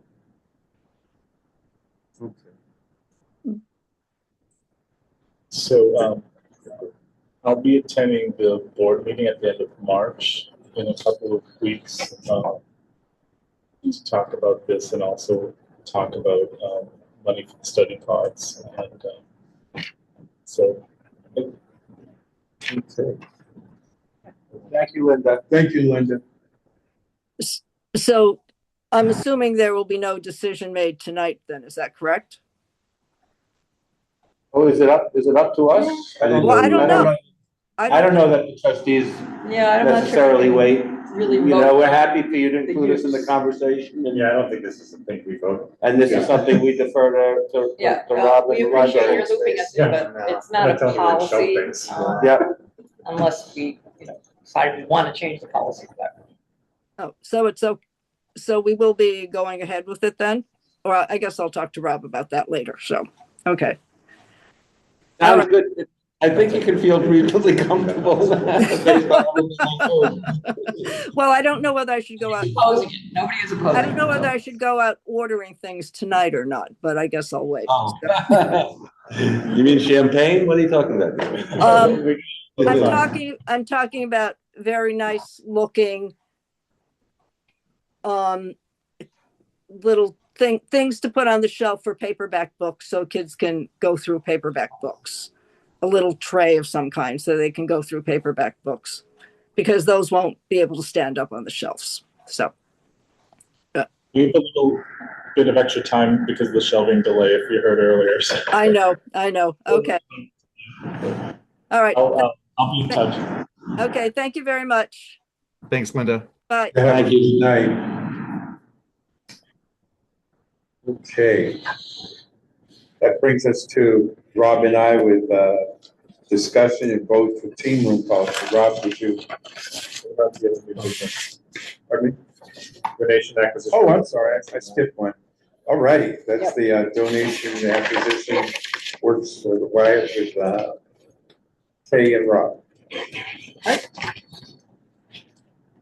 So I'll just do a little intro then. And Rob really has been managing this amazingly well. So we were approached, the library was approached by Amy and John Wyeth, who used to live, they grew up in Needham. They are the great grand niece and nephew of N.C. Wyeth, who, of course, I'm sure you guys know that, since we have the Wyeth room, the artwork that he was the founder of one of the great art dynasties of the 20th century, and it began here in Needham. So they wanted to make a donation from their holdings, and so they offered us two possible pictures, and then they sort of informally withdrew one and are offering us this rather beautiful large oil painting of the Charles River in Needham by N.C. Wyeth, and then they also had available for that. They're putting a bunch up for sale that they've had in their family for a long time and have been resting at the Brandywine Museum in Delaware. So they're making available for sale another small collection of they're really early prints and not prints, drawings and charcoals that N.C. Wyeth did largely as a very young man before he left Needham. And so they've, they gave us their price list, and They're offering us an opportunity to purchase it? So they're donating one major oil. That one they're donating. They're not asking, okay. That was what they wanted to do. And then they mentioned or told us that they had this other group of, they're more like sketches and, preliminary works from his early life that we've looked at it. And Rob nicely reached out to the LFN, the foundation, and we're getting positive answer back for purchasing the sketches. All of the sketches? Well, not all. I'll let you do it. Why don't you put it up? So, as Kay mentioned, Amy and John for the past 20 years has had their collection of Wyeth works stored at the Brandywine Museum. They've been in storage, they've been on display. They've come to a point in their life that they want to liquidate, to sell the collection. But they really like about the library here is that we make so much of NC's work freely. It's on display freely, and so they really like that and wanted to donate a painting for us to add to our collection. So that's something that's been in storage for 20 years in Brandywine that nobody has seen. will be on public display. That's beautiful, yeah. And we in our collection now, we have a winter scene of Charles River, so this is a nice complement to that. So very generously, this painting, which is framed and has a value of $125,000, they're donating to us. They did mention that they're selling the rest, and we said, well, if you're doing that, can we have first dibs on what you're doing, what you're selling? And so they sent us a large file of drawings that they're selling, and very generously also are giving us a 30% discount off of the list prices. You can see that reflected on the last page where there's a 30% discount reflected. So Kay and I went through and selected these 14 drawings that are representative of early work of an artist with themes, whether it's figure fencing or horses, or an adventure scene of a shipboard at night. And an early self-portrait. An early self-portrait. But you just so that I'm clear, you're not, I see all of these drawings here. You're not talking about purchasing all of them. Yes. All of them. These are the ones we selected from the group I that they, see. because. And where will these live? So these 14 drawings will be in the archives. They won't be on permanent display. Got it. We will so the Elephant has approved funding for them to be purchased on our behalf. So that money's been transferred to Amy and John, so they have been purchased. And What was the total amount for all? the last page has them at $59,360 after the 30% discount From the 80. from Amy and John. So we just worked with our transportation company today to get them all the information they need, and on Thursday the drawings and the painting are being packaged at Brandywine and put on a vehicle to be transported here and to arrive next week. So this is exciting, but the question about 14 drawings, what's the point of that? The point is this is early work that's representative of future genius, works that were created when he lived here in Needham, as a teenager or going to school in Boston. They show a young artist learning his craft and themes that we will all come to know for decades later. So we plan, as you see on the library state aid, the draft library state aid spending plan for FY27, some money set aside to have these drawings assessed and conserved and digitized. So they'll be in the archives. Digitize them so they can be accessible. We're thinking of temporary exhibits to pull them out, perhaps on NCY's birthdays, or if we're having a lecture about NCY, to bring them out, to touch base with art teachers across the street to see if they want to bring their classes over here to see this work of a young Needham student, just a few years Who went older on to be this powerhouse of American arts Right. In the early 20th century. And then, of course, fostering two more artists. So it's bringing home a small yet important collection of drawings by Wyatt that would have just ended up all over the globe. One or two here in different private collections. Right, and they actually came from Amy and John's own home in on South Street here in Needham. These were, kept in drawers and attics, and then when they moved, and they don't live in Needham anymore, they sent them to the Brandywine, where they've just been archived and never brought out for public display. So we're lucky that these, that they came to us and made them available before dispersing them across, who knows where. I'm not an art person in any way whatsoever, but it strikes me that they're just going from one archive to another, which for whatever the price is, $60,000. Well, we will make sure they get seen. Well, that's the question, right? I mean, you said we're gonna put them in our archives. Right, but Okay. you missed the part about having guest speakers coming in and working with. I was just wondering, like, if these are such important works, and especially like that the library is not spending a lot of money, or the Library Foundation is spending a lot of money, why aren't we considering, or are we considering putting them out more permanently? Or having one or two of them out all the time, and then they're all about the same size, rotating them through or something like that on some sort of basis. Yeah, we'll have to see once they're assessed and conserved. Yeah. When they come back to see, some of them are, as indicated, in poor condition, fair condition, excellent condition. So we'll have to see after all the work is done and we've digitized them, what we can do. Mm-hmm. But unlike the Wyatt Throne, our intent wouldn't be to frame them all in a way for them to be permanently put up on the wall.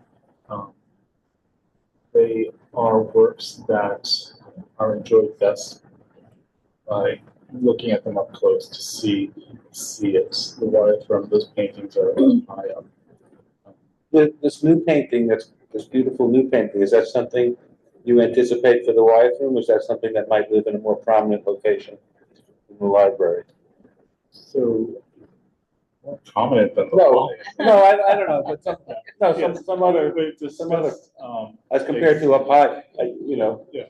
Especially if it has a matching one of the winter scene as well. So we reached out to the alarm company that's armed the Wyatt paintings we have in the Wyatt Room, and looking at potentially hanging this in the Bosworth Room. Which then becomes a bookshop. But it adds some class. Yeah, so these sketches are just so, and Rob just mentioned this, they are not in great shape. They're, they've been sitting around in drawers and closets and cabinets, and they're a little beat up. And will need some conservation help, and a little faded. So when you say that, we say they're of great importance, they're actually very early sketches. So for example, when N.C. Wyatt first published, he is first published in I think Scribner's magazine, the cover of a man bronco riding on a horse. Well, these are like his early studies as a teenager where he's learning to draw horses. So there's several examples like that of his early attempts at doing action figures. As you know, he illustrated Treasure Island and one of the other big, novels of Robert Louis Stevenson. And he became famous for his action figures. So here's an early action figure. So they're small. They're a little faded. I'm not sure they make a great sort of permanent exhibit on walls so much as something for discussion, something to be brought out periodically for a talk or a lecture or that sort of thing. So I think that was the thinking behind having them available to be used by scholars, available to be brought out for lectures. High school students to come look at them. That's what, and high school students to come look at them from across the street if they were interested in art. Yeah.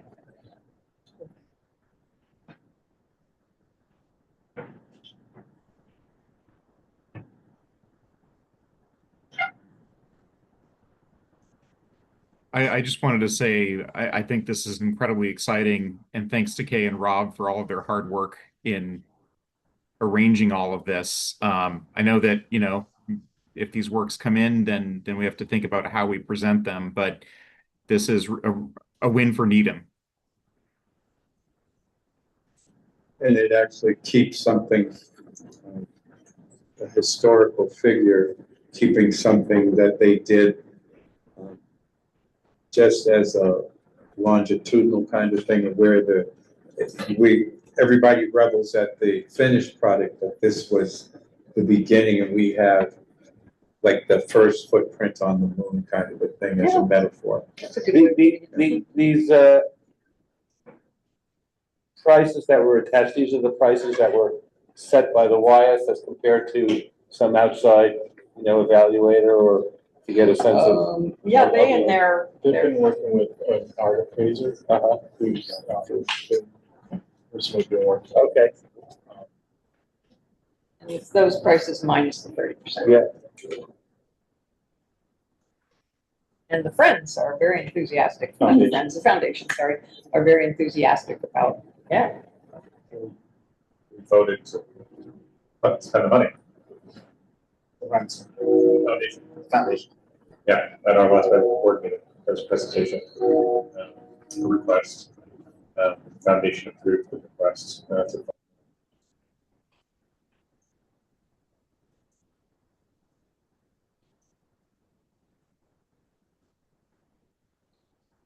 So we want to share this good news with the trustees. I think it's I think it's safe to say it's a once in a lifetime opportunity. Yes. I don't know, there's many more descendants of NCY. There are none left in Needham. And the donation of this beautiful oil painting is really, really special. Yes. Yeah, I mean, that's very generous of them, because as John said this, we he has his children's education coming up to pay for. So that's one reason that they're putting these on the market. Some of them. Amy lives locally, John lives out of state, but we would be working with them to see if we could plan an unveiling and a celebration of their generosity and the generosity of the foundation and bringing all of these works home to Needham.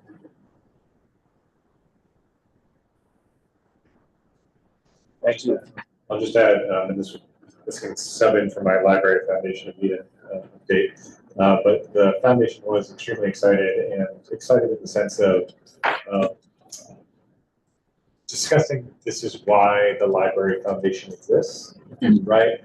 To kind of fundraise so that when exciting opportunities that can, dramatically expand the programming or the collection of the library come up, that there is a fund available to make that type of purchase. So that made the foundation really excited that they kind of got to live their purpose with this kind of unique opportunity. And one bonus was the foundation had set aside $70,000 to help pay for upstairs if we ran out of money. So that money was literally set aside. So yes, they still spent the money, but we saved them $70,000 by not having to send them a bill for the team room. It was an easy This was a decision to make, bonus. knowing that we had already earmarked that. Favorite is the kids sledding down what I'm assuming is one more. I know, isn't that? Yeah. I love that. They're still sledding across the street. Well, maybe not this late in the 70-degree day, but yeah. Okay, we're good with that for right now. You don't have to vote on anything for right now, right? Okay, let's see. The team room policy, Rob, do you want to, since you've been out there in the quiet, wherever you are? Sure. So, there's nothing really new in the draft policy that Rob included in the meeting materials. This is the same draft that everybody saw back in February. There's some sort of optional language that we put in brackets that reflected the discussion that we had back in the January meeting. So the first bracketed language would provide that adults can use the room during school hours only for quiet study, and then thereafter have to relocate to other portions of the library. That's sort of an alternative language if we choose to include it. And then the second bracketed section is to clarify that this is really meant to be an initial policy, and it really kind of acknowledges for the record that we're going to continue to monitor usage patterns. Of course, all of our policies we revisit on a semi-regular basis, but this really kind of puts it right in the policy that we will be revisiting it once we have on-the-ground experience of how this room operates, which we don't have yet. I have only one comment concerning the bracketed language, which is that, it feels like limiting the use for quiet study, that's narrow. I mean, a lot of people read and they're not studying. And I suppose they can browse that area also during that open time. I actually have a question about the browsing wording too, but honestly, I would argue that quiet study includes sitting there and being allowed to read. I kind of figured that it did when I put that language in. You could say quiet reading and study. I have no opposition to reading. Right. And also, I suppose they can be browsing during that time. Well, so my question is, because the line before that is patrons of all ages may actively browse the collection in the teen room. But that doesn't seem to have a time limit on it. And I don't think it should, but I think it's specifically spelled out that it does not. At any time. Right, I think it needs an at any time. Right, at all times. Right, exactly, at all times. Yeah. Because otherwise, because the other part of it in the bracketed language, which I think we should keep, spells out a time limit. That was certainly the intent when. Yeah, no, I figured it was the intent, but I think it should be spelled out. And I remember questioning why you needed the word actively, which is not how I browse. Right. They don't make them like you, Jay. Yeah. Thank God. So I think, in addition to the language, Rob was also looking into the staffing impacts of keeping this room open at all times when the library is open, and then if there was any other impact based on the language in this policy. Rob, did you have anything to share on that front? Yes, thanks, Rob. So we've started to look at what a 7-day schedule looks like to have a dedicated staff in the space. So we've started that work,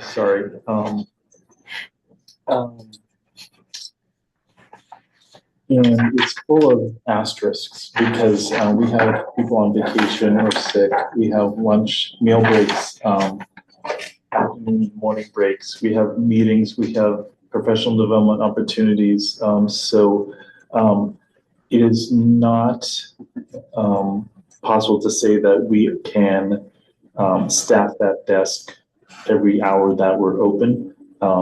We looked specifically at Monday through Friday from 9 a.m. to 2:30, which I think was the concern expressed for that period.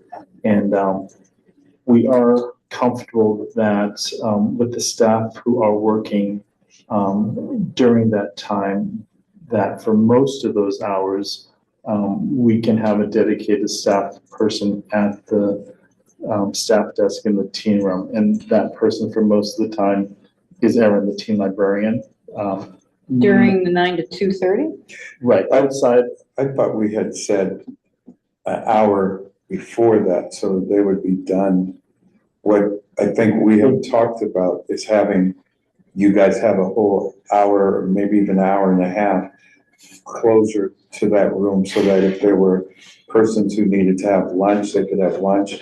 And if there was any custodial activity that needed to come in, there was time, a good enough cushion. It wasn't coming to 15 minutes before the kids came. And I know that I had said that many times in many different meetings. And I'm more just kind of surprised that it went to 2:30, because we've never used 2:30 as all of us who see that know that most of the time by 2:45 or 2:43, those kids are coming. That's real close. And in conversations before, it was an hour before, at least 1 hour before. I think, the thing about this policy is that we don't even have to specify the exact time when, we say that that it's during school hours only with the alternative language. All patrons can use it, but figuring out the exact time might be something that staff figures out in practice once the room is open and we just kind of collectively see how it works. Like, I don't think we need to nail down the exact time other than just to say that it's the room is open when the library is open. Great, and what, Rob was in the middle of telling us that he looked at having a staffer, Aaron, be in there during school hours, is that what you, Well, you said outside, did you say in the room? outside the room? I didn't understand. At the staff desk in the team room, In the team room. because the discussion has been to open the space to adults when Right, school is in session. right. So the ask was, Do you have to have somebody in there?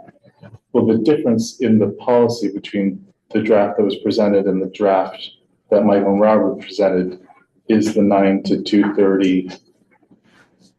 What remains Right. is that when school's not in session, it's a teen-only space. So the change is Right, from 9 to when school is not in session.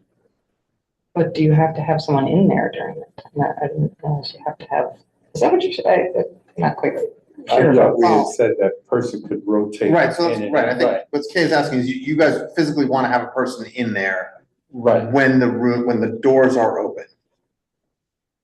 Even if If it's empty, the space mostly is empty open because to adults aren't adults, using and it. we do have teen patrons in the library when school is in session, we would feel most comfortable Okay. having a staff member at the desk. So I forgot to let you know during my director's report, and I'll let you know now that last week, the town manager gave a no trespassing order to an adult male patron who harassed two teenage patrons a couple of weeks ago. So we would feel most comfortable to have a staff person in the teen room when it is open to adults. Even during school hours, Right, because we do have teen patrons in the building. if you want to do that. So that was the ask from last meeting that we had worked on to see if it was possible to do so. And for the most part, Erin, her off-desk hours would be in the teen room, and we would have coverage from her colleagues in the reference department when she's on her breaks or at lunch. Wednesday morning's a different story because she doesn't come in until the afternoon because she works at night.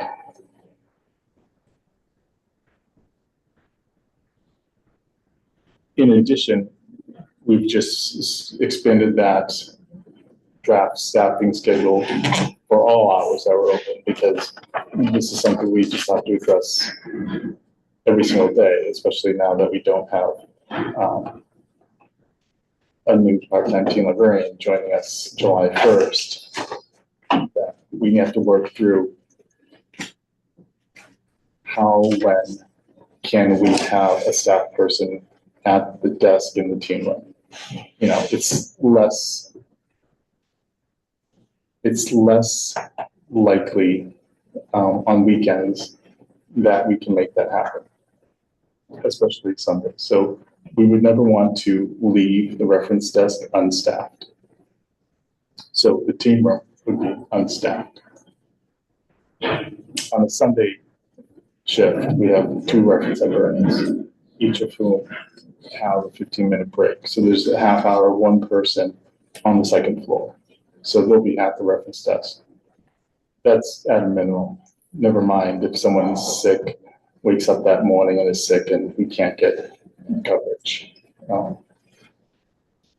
And But Rob, so during the those are hours when, oh, I'm sorry, during the hours when it's teams only, which is really all of the time, other than potentially during school hours, do you feel that there needs to be a staff member in at all times when it's teams only, or can somebody do periodic sweeps through the room? If we have the staff to make that so, we would make that so. Mhm. You know, and they're just a, you know, number of feet away if it becomes really busy at the reference desk and my colleague needs help to have them come and provide that backup. But we now have 2 service desks on the second floor. So I don't understand why are we, we have the opportunity, we have the choice, I should say, to fund. So you're saying, if I'm following this, that you would like the library would like to have a person, a staffer in there even during the non-teen hours, the hours when it's open to adults, during school hours, only to adults. And then at the same time, we were asked if we would fund the new part-time teen librarian from state aid, which we're talking about not doing that. So would it make sense to fund new half-time teen librarians with state aid to solve this problem? That's the question, same conversation we had last time. Right, and since then, the town manager has weighed in and shared a position that she would not be in favor of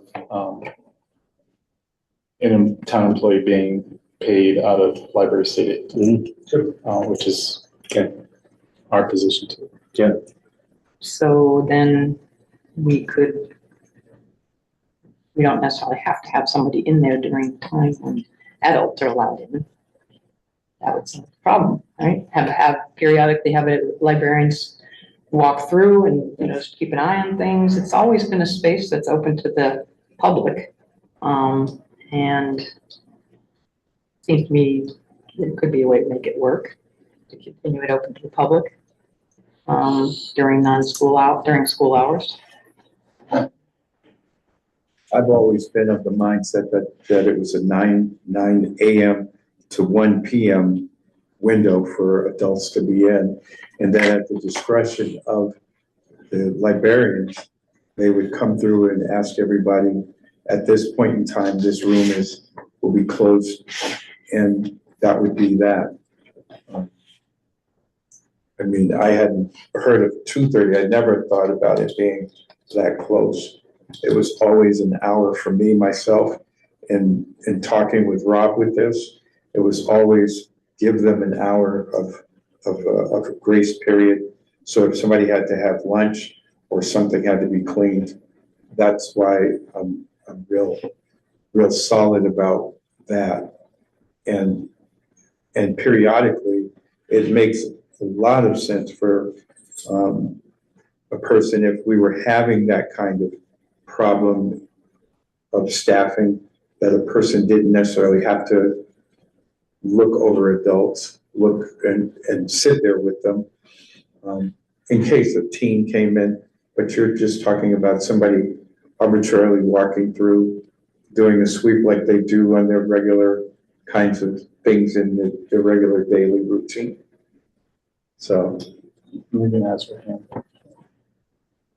Yeah, Megan's got her hand raised. Thanks, everybody. Thank you. I'm confused a bit by the conversation. It seems like we are having trouble staffing the room on the weekends, on Sunday especially, is what I thought I heard from Rob. And just want to confirm if that's the case. And then also, I mean, it seems to me that the town has funded this project, but not fully funded it to be working with the librarian. And that's, obviously concerning and frustrating. It seems like the during the day part we have covered with Erin, but it's these other gaps of when the teens are there that is going to go uncovered. Do I have that correct?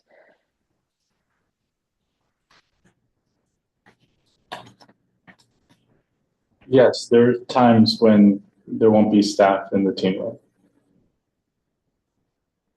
So the original draft policy this wasn't an issue from 9 to when school got out, because nobody was allowed in the space except teens.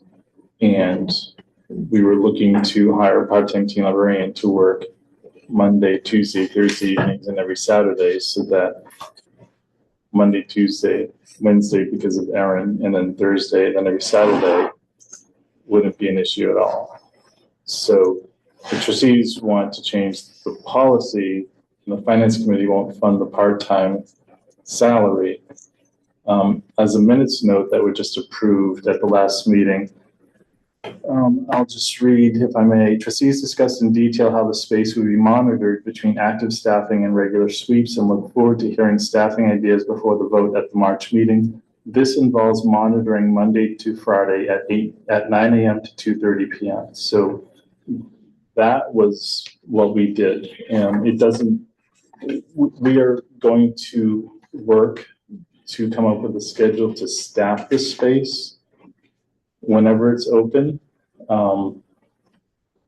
Whether we kick out non-team patrons at 2:30 or 2:15 or some other time, we'll always be working to come up with a schedule to staff this new service desk.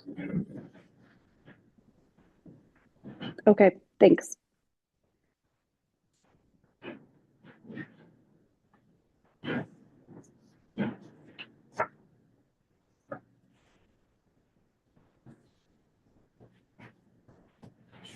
Presumably, we will also be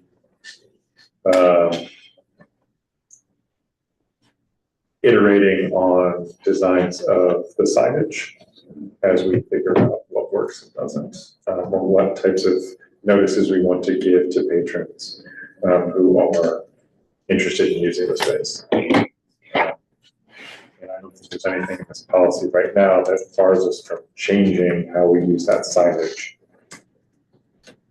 Because we're leaving a lot of discretion to library staff as to how they interpret who can be in their web, based on the expectation that certain hours are reserved for teens.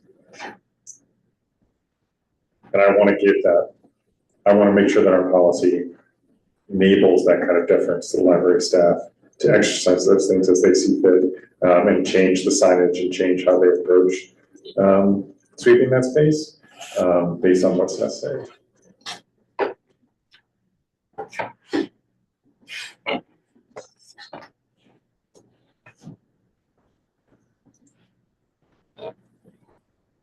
What's next?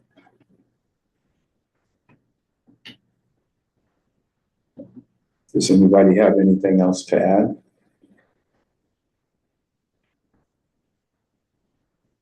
Rob? Nothing else. I mean, we've got the room opening up next month. I know that there's been a lot of discussion of all of this, but I think we just all have to keep in mind that this is going to evolve. The room is going to be used in ways that we probably aren't foreseeing, and some of the ways that we do foresee there to be demand may not materialize. So what we approve today will change probably sooner rather than later. I just wanted to kind of put that on the record that is certainly my intent, and understanding that, this does create a staffing squeeze. There's no way around it with these hours, but it's also incredibly important, at least in my mind, to keep this collection open, and the room open during library hours.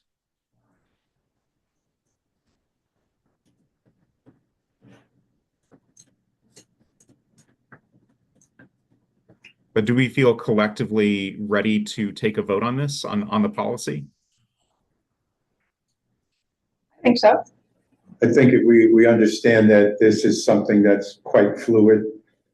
And like you said, it is subject to change. We've had this discussion many times, so. Is this with the wording that includes what's in red brackets now becoming part of the proposed policy, correct? Yes, well, we did suggest that one change. There was a change. Josh, patrons of all ages may actively browse the collection in the team room at all times. And then quiet reading and Quiet study. reading. Yes. Quiet reading and study. Reading and study only. And then including everything else in the red brackets. Right, Yes. without the brackets. Or the red. Without, Well, the yeah, red. remove the brackets and the red. Always a troublemaker. I will just say that it is a glassed-in room. That it was never envisioned to be a space that was going to be off limits during certain hours. And that, I think that there further thinking could be put into ways to have librarians keep an eye on the space without feeling like someone had to be at that desk every minute. So that would be my thought. At a minimum, I think for future phases, we should also be thinking of staffing and working that into the plan and understanding going forward that if we're asking the town for renovation of ones that we need to know, it's not, and make clear to the finance committee, obviously we are learning from that, but this is not a new position because of all of this and that we need it to be successful and it's part of the whole project cost. But I agree with you, Kay, as well. Can I just jump in? Because it was part of the narrative in our SIP that for construction funding for this project, that there was a staffing impact. It's always been out there. Which will help to bolster our argument when we go back and request that again and advocate for it. And keep doing it until it comes. Yes, Earhart? I just wanted to add, and I don't think this impacts the policy that we're voting on, but when we did the research about other teen rooms being locked or not, and the other things that we researched at peer libraries, I don't think we asked the question about how often they are staffed across the hours that they're expected to be highly used by teens. That might be something we want to go back to some of those peer libraries and ask if we don't know the answer to figure out, how do they approach these questions? How can that inform our approach to staffing? Especially for those that were in closed rooms, because one thing that Erin did some really helpful research on that. One thing that she found out is that many of these teen spaces are not necessarily walled in with four walls. So we can really kind of hone in on the ones that are more structurally similar. Yeah, and they might have some insight about when they've realized the most important times are to staff it, either in terms of the ways that they're used or the times of day, and that might help us inform our plan too. And just so I understand that, are we saying that there will be certain hours that there is no staff available to staff the room, and at that time, it will remain open? Is that correct? I just want to make sure I understood what you were saying. So you want to ask for a vote? Yes. I move to accept the policy as amended within the last 10-minute part of this discussion, as with the bracketed areas and the few extra words that have been discussed. Seconded. We'll take a roll call vote.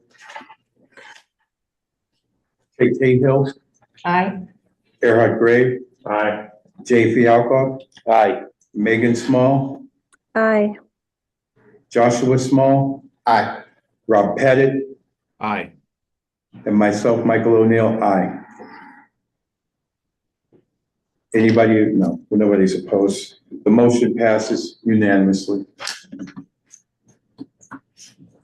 Yes, I do want to respond to Discuss. Rob's space when I made the comment about the research on staff, because we do have details on the staffing hours in our research, but we don't necessarily have the rationale for how those line up with the ways that it's used at those libraries, and that might just be additional helpful information as we figure out how that translates into our particular library and the ways our teams use it.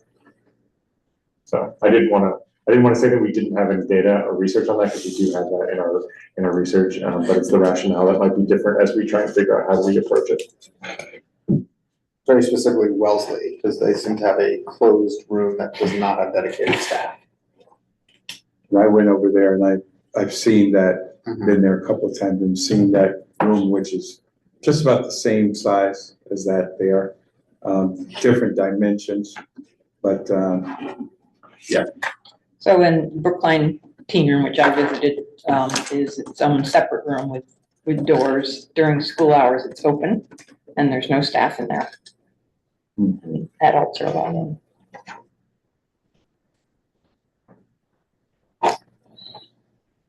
Okay. Moving on to MacGyver series. Oh, excuse me. Library Arts and Crafts. Oh, yes, right. Yes. So, we have not met since our last meeting, but we have our first exhibit on the in the Friends Gallery for the in whatever it's been, 6 months.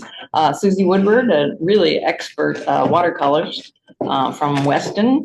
She's a member of the New England Watercolor Society, and just her work is very high level watercolor work. So we welcome her. And in the cases, we have full house. We have Fritz Reinhardt, who his ocean sculptures are in one of the cases, and his functional pieces like teapots and bowls are in the second case, and he is a staff member at the Gorse Mills studio here in town. Probably have another meeting. I think we still have two summer months that we still have to fill, so we'll be meeting again soon. Is that good? Yep, that's it. Okay. All right, the MacGyver series, all systems go March 29th, 2 p.m. in this room. I think at last count, Dave told me that there were 60 people that are coming, that are signed up already, and you can almost add an extra 10 to 15 to that of people walking in, maybe even 20. So we're in the home stretch. We're in that the 29th at 2 p.m. at this room. Dr. Judith Steen will be talking to many of us and some of us who are directly impacted. And I think it's a great opportunity for someone, just regular lay people, to really talk to an expert and maybe find some peace in their minds and how they approach this, or things that they're seeing, and just even dealing with strategies for creating an atmosphere of giving you a much more healthier brain and people around you. So I'm looking forward to that, and I know that a few of the trustees will be there, and I thank you for that. That'll be the end of my stead as the MacGyver series person, and my whole thing about that was really just for the people who suffered, who wanted to do this and were not able to do it because of COVID. I knew that we had to really come out swinging. So hopefully the next person up will carry this torch and take it even further. So I'm excited about it, and it's been a lot of fun. And the next time I get to do it, I'll try to get 7 people, who knows. Michael, thank you for really jumping in with both feet on the MacGyver, and creating a great series of programs. Well, I liked it, the fact, and I ran it past Gay, which is always helpful. I said I was coming up with a theme name, and I said, when I said a little something for everybody, and it was kind of eclectic because I wanted it that way, not to be this kind of droll, blah, blah, blah kind of thing, but something where it would, somebody was going to really catch on to it. And I think, and I have to thank the board, number one, too, for the last person, because you guys okayed that. So you have to take a bow for that. I can't, and I wouldn't do that just for myself, but I appreciate all the input and all the people that have come, and just the importance of this particular kind of series coming from our library. I think it's endearing to the community, and actually will help people want to come to other events that aren't just ours, but just something that takes place in this building. Alrighty. All right, Friends of the Library, Jay. The February board meeting was canceled. It was the night of that terrific snowstorm. So there was no meeting. The program committee has been active. We had a nice program a Sunday or two ago. Chris Schmidt, the executive producer of PBS series Nova.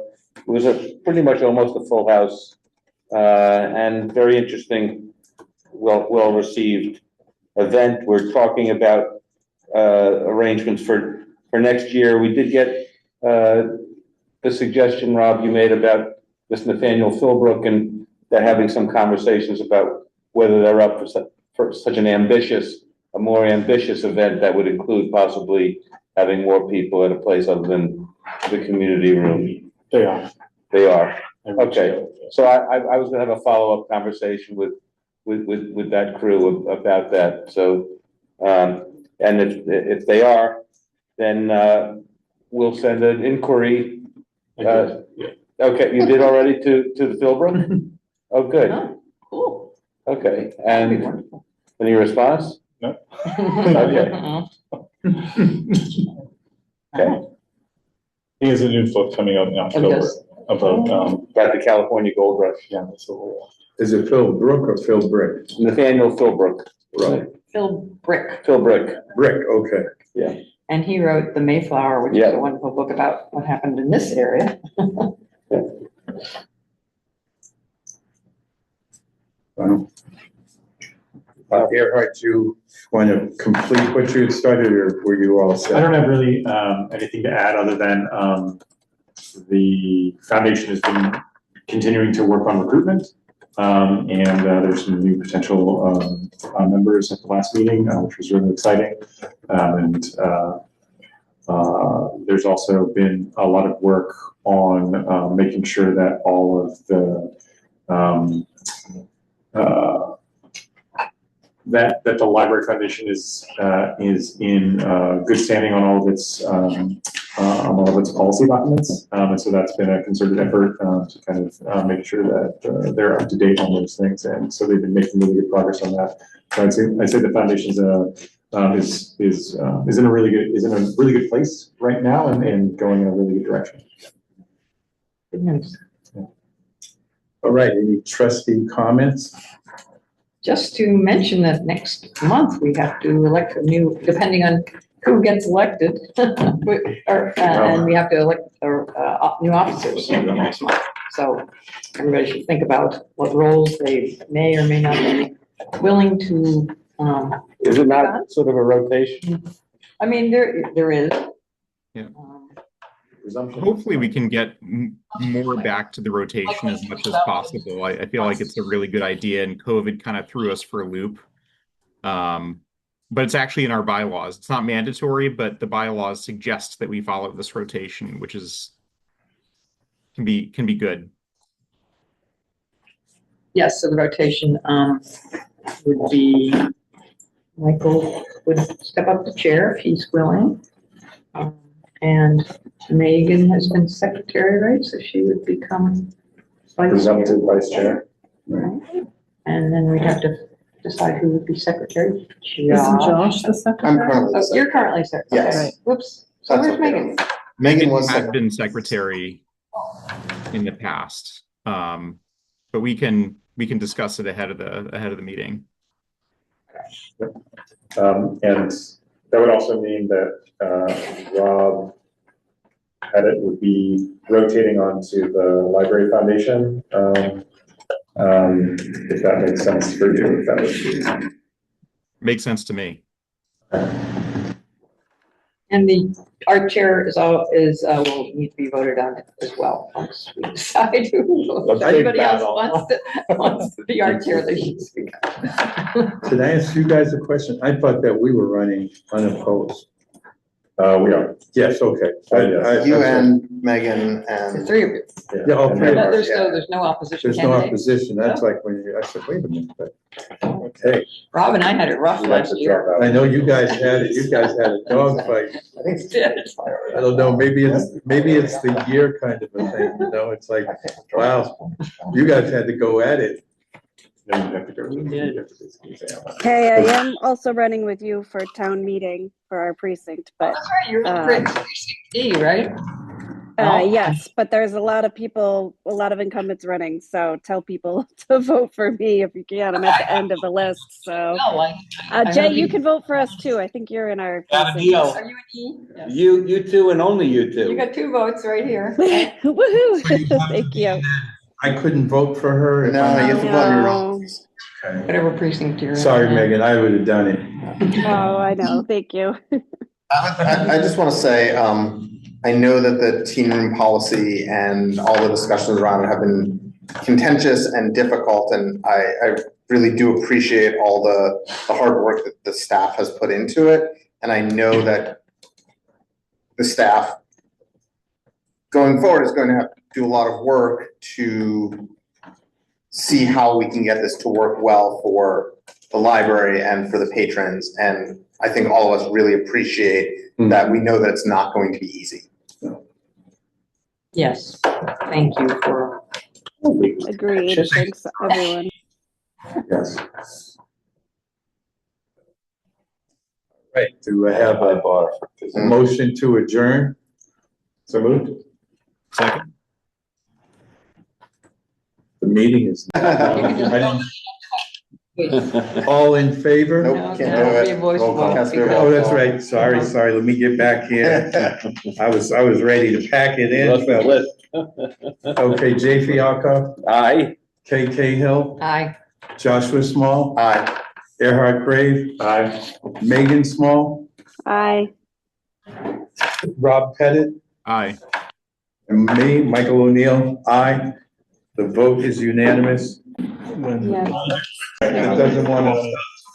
Yes. Yeah, exactly. Good Good night, everybody.